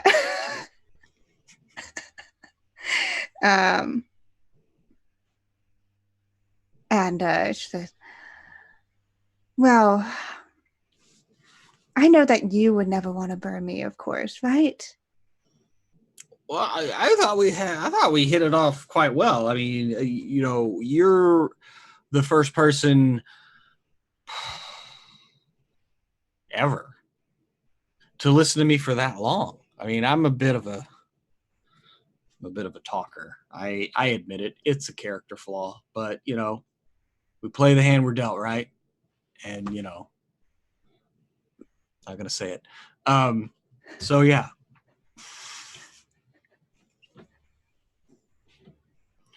You have so many interesting things to say, though. Well, I mean, I learned about Prios and everything, and I mean, I know lots of stories. I love stories. They tell me how to be. Isn't that what a story is, right? It's like got a little.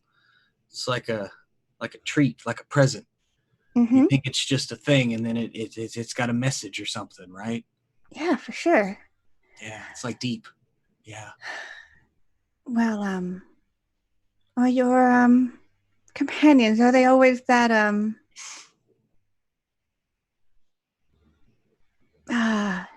passionate?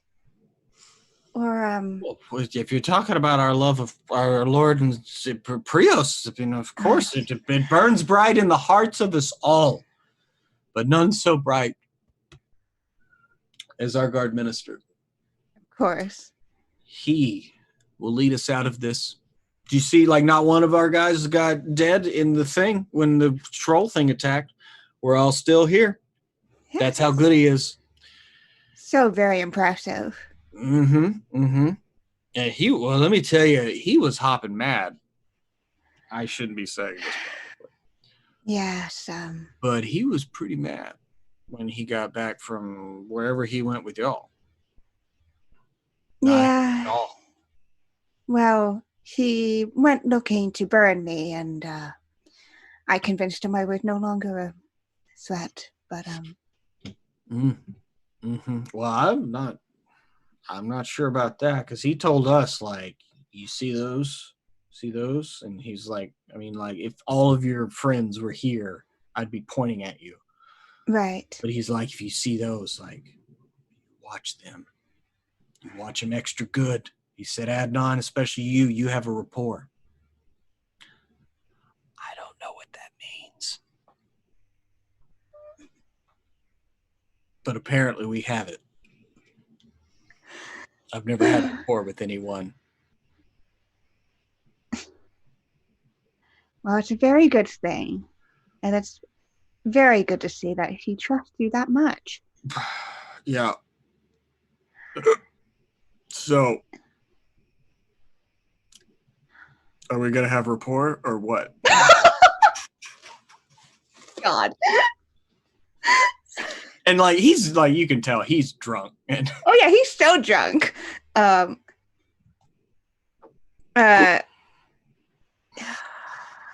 she gonna play this? I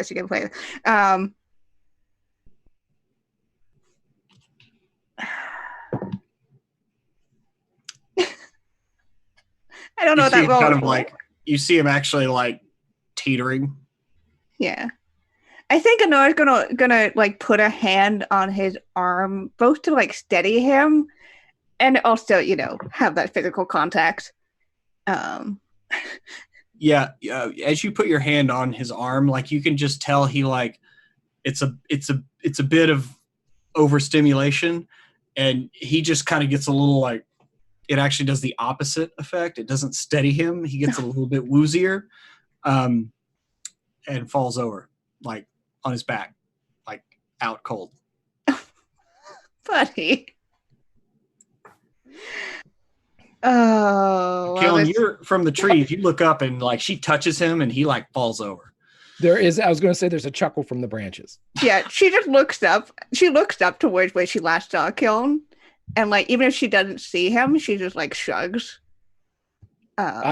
He would come down and drop to like the lowest branch, maybe swing and like hang from his legs and flip over down to the ground. If the guy seems completely out, if not, he'll just continue to hang there. Oh no, he's out. Like he straight up passes out. Then he would kind of plop down, swing. Mhm. It seems that you have a friend. Ah, yes, a very, very interesting friend. A rapport, one might say. You know, I was hoping to get more information out of him before this, but this might be a good opportunity for, Searching him. well, that, but also, I have a thing where I can, temporarily inhabit someone else's, body. How delicious. You're saying to a changeling. Yeah. But genuinely impressed, like eyes wide with Yeah. delight at the thought of what you're proposing. Yeah. If you take possession of him, what happens to you? I'm out of body, so technically alive, but I'm not there. Not quite unconscious, but like that. Do you need someone to watch over you? Yes, and have an excuse as to why I'm like this. That's not just, oh, she's in a meditative trance because she's possessing somebody. Are you comfortable with heights? In the right hands, in the right branches. I feel like we are developing a rapport. And yeah, he would rig up. I'm not knowing exactly where you need to be, but a much more pleasant rig than what he had for the corpse earlier, but something where as soon as you've conducted whatever you need to conduct, Kiln is very slight, so he would need to have a couple of simple machines to help him out.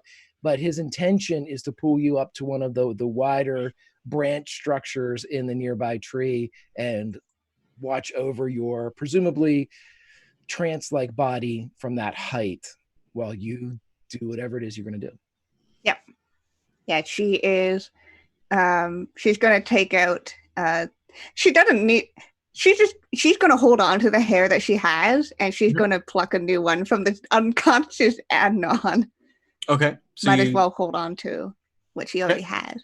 And yeah, she's going to perform the ritual that will allow her to possess him. Okay. So as you pluck the hair, did you want to search him now? Because you did say you wanted to search him. Yeah. Yeah, we'll search him now. Before or after? Okay. I'm assuming that you need to prepare a bit, and as you're preparing, Kiln would tie like a kind of a harness of ropes around you with the silk ropes that he has, and asking you, "Does that feel okay?" And then tying it tight to be able to pull your unconscious body up, and then he would, while you're preparing your stuff, he'll search the body. Okay. Yeah, you rifle through his. He has a couple of pouches, and he actually does have like his kind of his bag, his like knapsack. It's fairly large. Has some, there's a priestly text in there of about 40 or 50 pages, so it's only like an inch thick, and like this oversized tome. the light in the way or something like that. But you do see something very interesting, Kiln, when you go through his little knapsack there, and that is you do find that twisted, blackened crown that was on the troll's head. Really? Oh, okay. You do find that in his bag. It's just kind of wrapped in just looks like some kind of sack. Like maybe it had that did have maybe some food in it or something. And he kind of put it in there and put it in his bag. He would definitely show that to you as he kind of pulls it out as you're preparing. I'm assuming you're conscious while you're doing, Oh yeah, she had to do all this. Right. Conscious, yeah. He would pull it out and almost kind of put it in your field of vision without saying anything. Interesting trophy. Very interesting.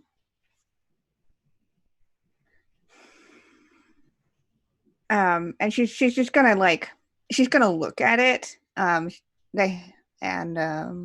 don't think she'll touch it, but she's had definitely noted it.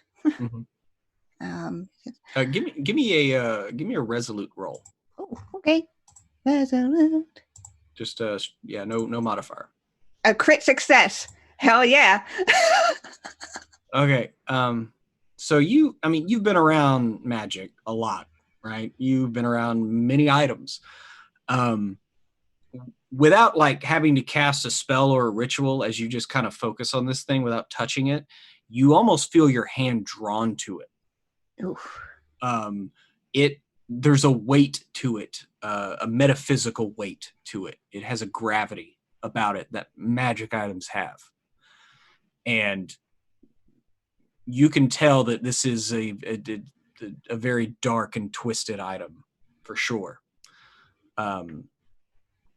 What it does, you would have to, attune to it or, use various magics to figure out its properties. But you know that it isn't just a mundane twisted wrought iron crown. Yeah. And Honora also has a solid idea too, because she tried to control the troll by mind powers and just hit a wall. So she's had some level of idea. Yeah. And as she feels that pull, and I'd keep that wrapped up if I were you. It's very powerful and not the nice kind. Strange that he would have it, though. It is. I'm not sure if it's because he was drawn to it, as magic items want to draw attention, or if there's something else here. Should I keep it or leave it with him? It would technically be in my possession. Right, that's what I was going to say. Yeah. You'll have it, but it'll be on his person. I think it should stay on my person for now. But I'll know, and you and I will both know, that this is something at play.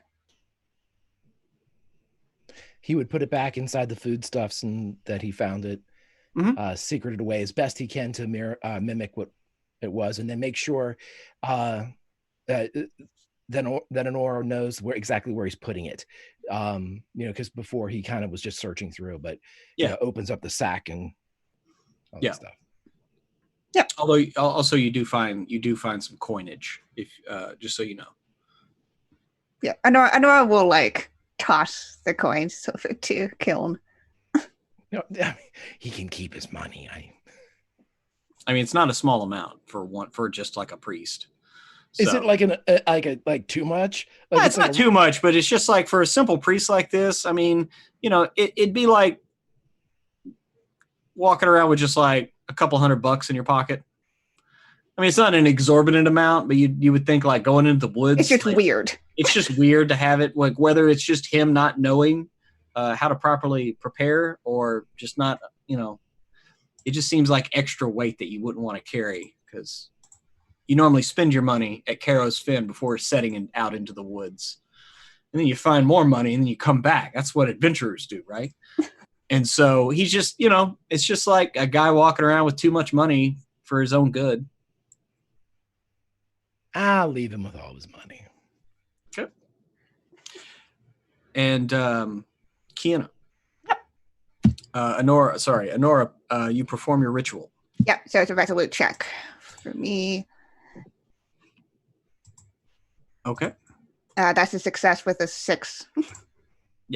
Okay. And so, what does it look like when you cast this spell?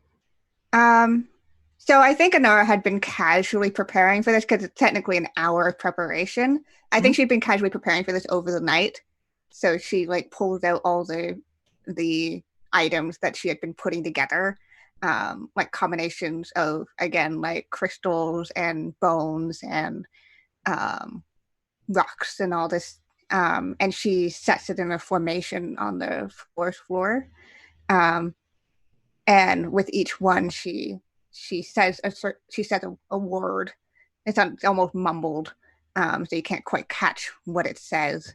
And as it finishes and she's ready, she just kind of closes her eyes, and you do see a bit of the shadow gather around her as she does this, and from her mouth out spills some kind of gas almost.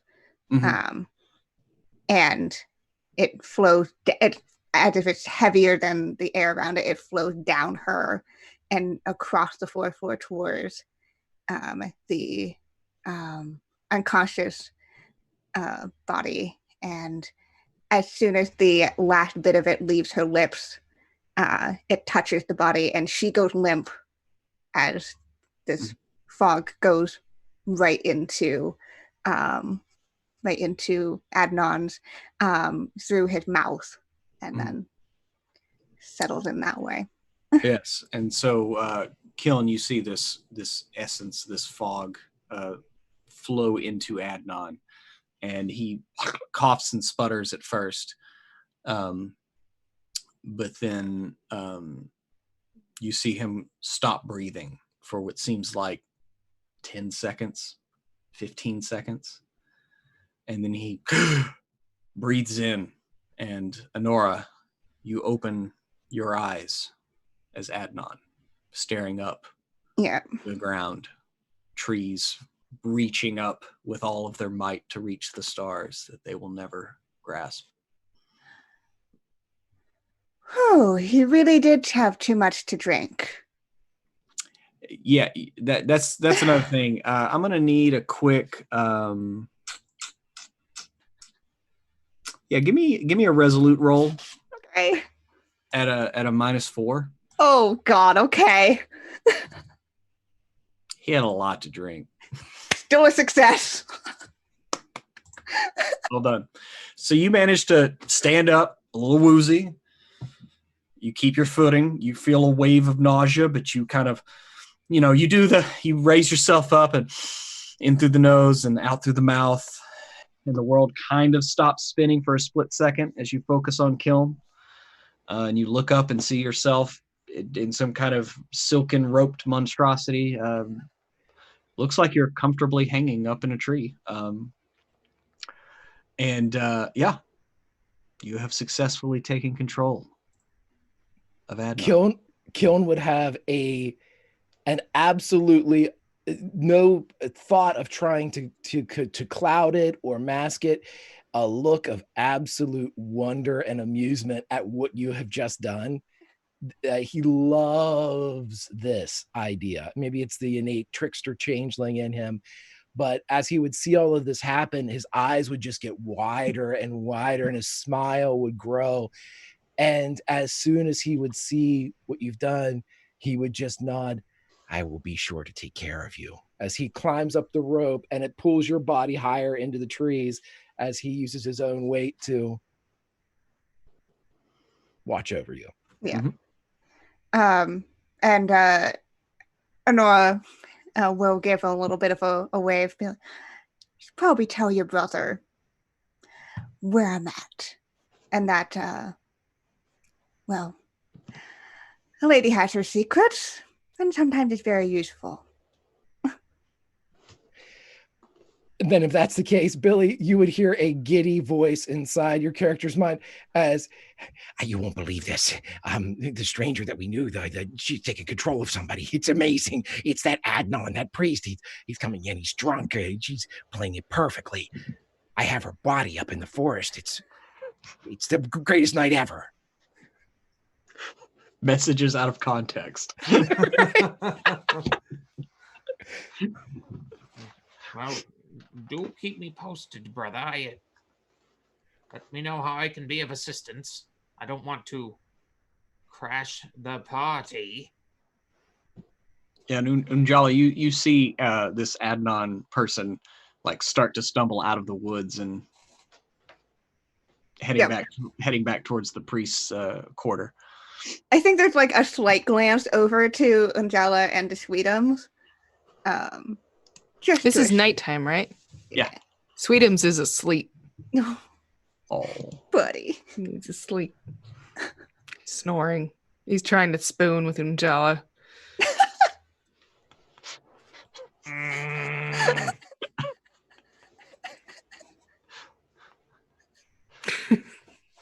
Yes, most secure blanket ever. I don't want to ruin the party. I'm having a great time. Why are you so warm? Why are you so cold? I thought you were sleeping. I am, but I talk in my sleep. You'll just say I am sleeping. Oh, okay. Oh, Puts his leg over you. no. Covers up your cold tootsies. Ogre You're blanket is sweating. best blanket. Not sweating. You're sweating. I'm not, though. I'm not doing that. Okay. Okay, and I'll just say something. There's big spiders in the bed. And he's just talking in his sleep. He's just bullshit talking. There are no spiders. Go shut your everything. Bed spiders. Then he goes to sleep. It's a conversation I actually had in real life yesterday. Oh, trogdor. Yeah. He's like, there's bed bugs. Yeah, but we don't have any. Just bed spiders. Bed spiders. Okay. Sorry. That's my tangent. You go on with the actual thing that's happening. That's important. Quite all right. So Honora, where are you heading at this moment? Now heading towards back to the priest. Mhm. Leaning into the drunkenness that this body has, but not looking like, trying not to look like a cartoon of. Yeah. Well, the fires are burning low. I mean, they don't need them for heat. They were just mostly cooking the evening meal and providing light. But like I said, most of the priests have gone to bed. A couple are still up looking about. One is talking to Mero Fortuna. And as you're kind of returning, you see him kind of like throw a chin in your direction, and Mero turns around and, kind of looks at you and motions for you. Will do a very respectful, indication and follow. So, did you find anything out? I noticed it went perfectly. Yep. Yeah, of course it went perfectly. Very. Been gone quite a while. Did you find anything out from her? And I think make Adnan blush. Okay, give me a discreet roll. A discreet, okay. See if you can make him blush. Cool. Nope, that's a fail. That's fine. I mean, you're just you're drunk, Yeah. Well, I mean, I knew I shouldn't have let you get this drunk. Sorry, I just need a second. I'm sorry, sir. And we'll look like I'm trying to sober up, which I know it kind of is. The drunkenness is a good excuse for acting out of character. And you can see just a look of disappointment on his face. Did you find out anything? Well, I need to know what they're doing. she just seems to be around. What I understood, they were not companions before, and then troll happened. You know, trolls happen, and sometimes that creates bonds, and So they're well. I mean, anything else? Anything I can use?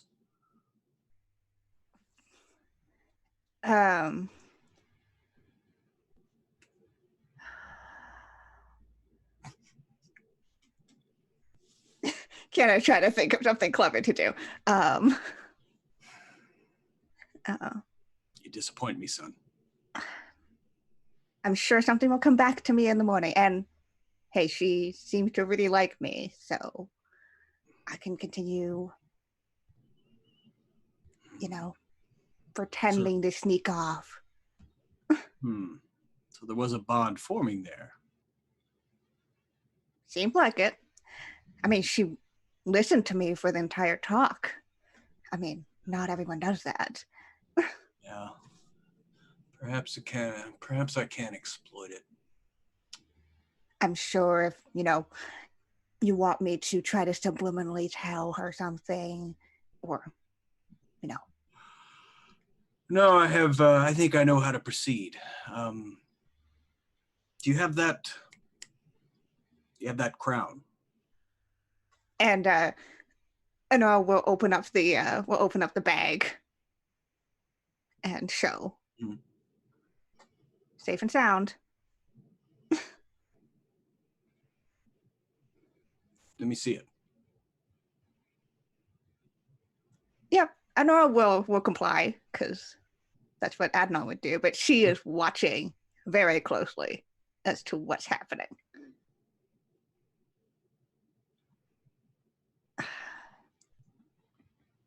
Yeah, and show it. Good. We can't let that fall into anyone's hands. It would be bad if it was in any hands other than ours. Well, mine. Yours. Yes. Technically in mine right now, but Well, technicalities be damned. I'm truly sorry for this, son. It was you! And you hear him scream out as he draws a sword and he stabs Adam oh shit! right in the chest, through the crown. And I'm going to need a resolute from you, Jenna. Okay. Oh no. It's going to be -2. Okay. Oh, poor buddy. I'm so sorry. Success. So you manage to keep your wits about you as you are pulled out of Adnan as He's killed. his blood spills down. You feel the sword dig into your chest, into your heart. And as you come to yourself, you feel about like it still feels for a fleeting moment, like the dream of being stabbed. But it quickly fades. But the look on Mero Fortuna's face, it doesn't. It is burned in your memory. It's a sad, disappointed father figure almost.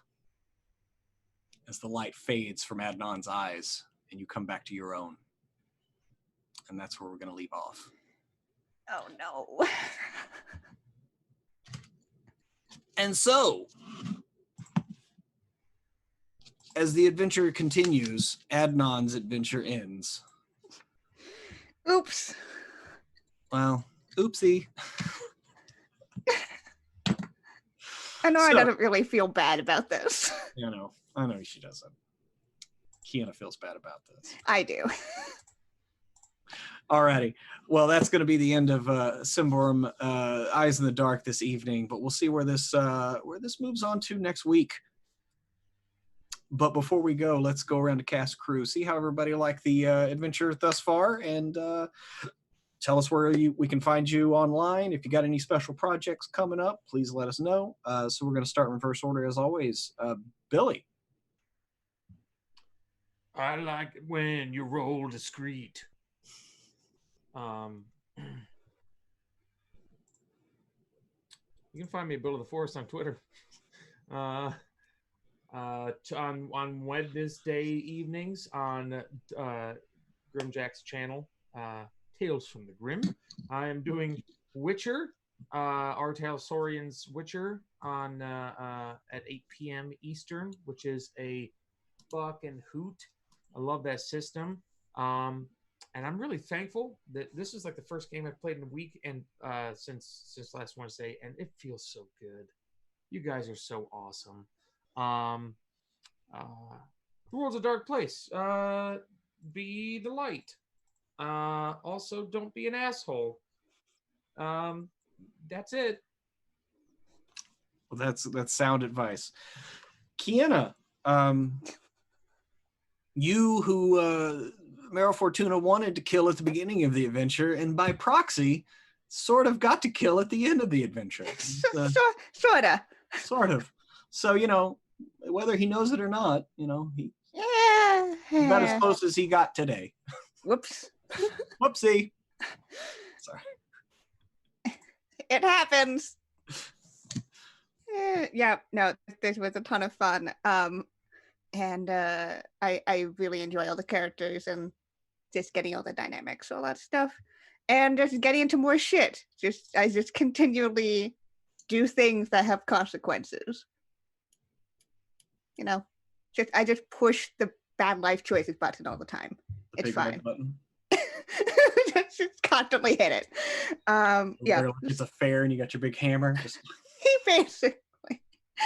Yeah, it's always super fun. Can't wait for next week. Until next time, y'all can find me over on Twitter at Kiana S. Best way to figure out what I'm doing. Come on the internet, do some role-playing things, whether streaming, writing, shouting to the void. I am one half of Salty Sweet Games.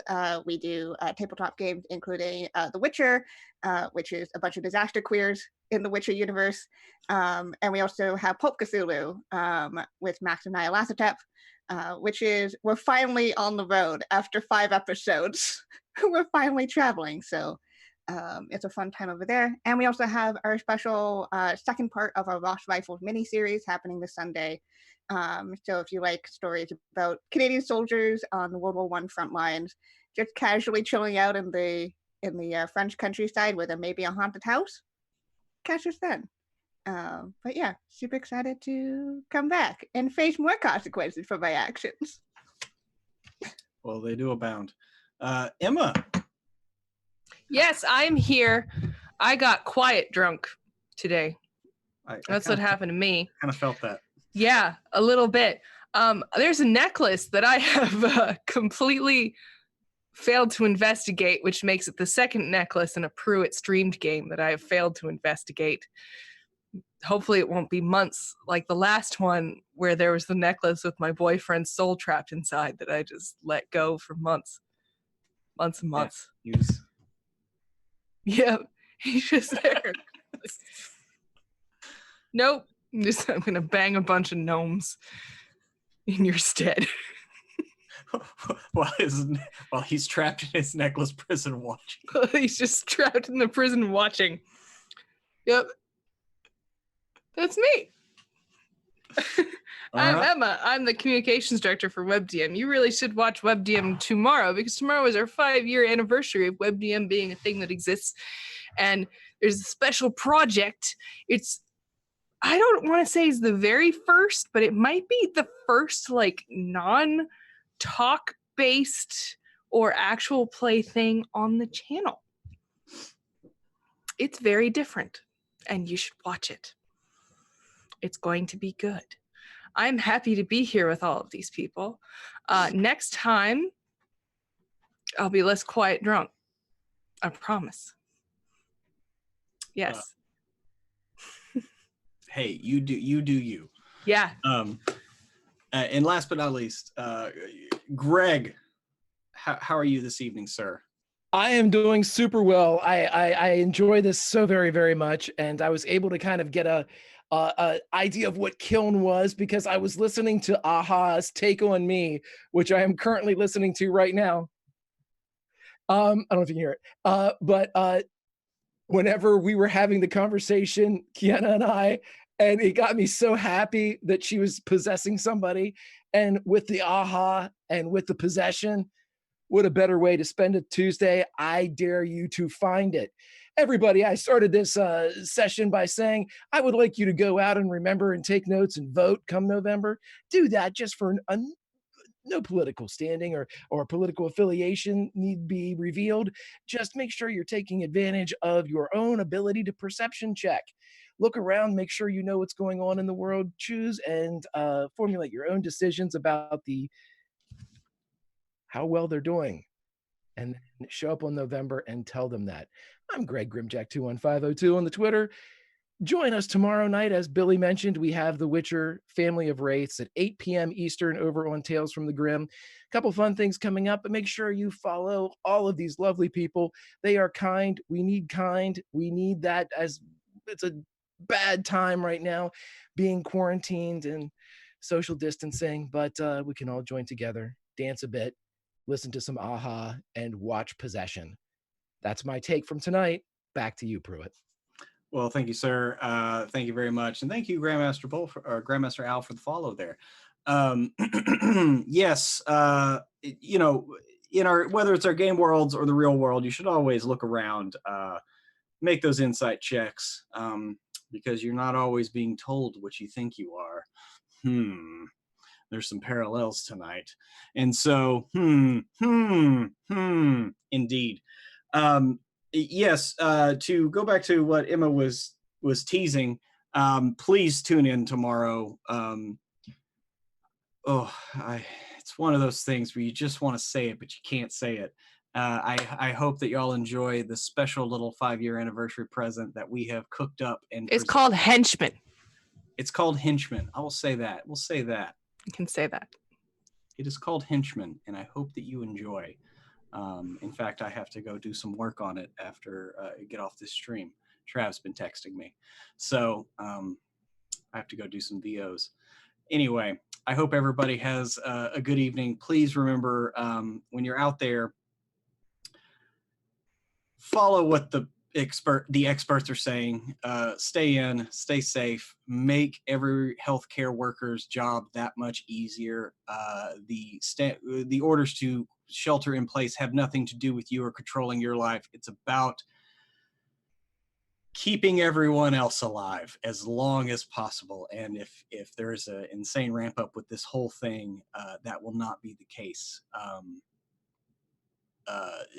Being a pharmacy tech, I don't get to stay at home. I get to go to work every day and help take care of sick people and try to keep as many people not sick as possible. So please stay inside for us. Because guess what? Bombs aren't being dropped on your head. All you have to do is not do anything. That's literally all you have to do. And at the end of it all, you're going to look up and go, well, what was that for? And guess what? If we all get to look around and go, what was that for? That's what it was for. And that's the whole fucking point. So I love you all out there. Please be kind to each other. Please remember that we are all in this together. We are all on the same little speck of dust flying around a ball of fire in the middle of nothingness. And all we have is each other and the stories that we tell. So come back next week and hope we can tell another story. And with that, may the dice ever roll in your favor.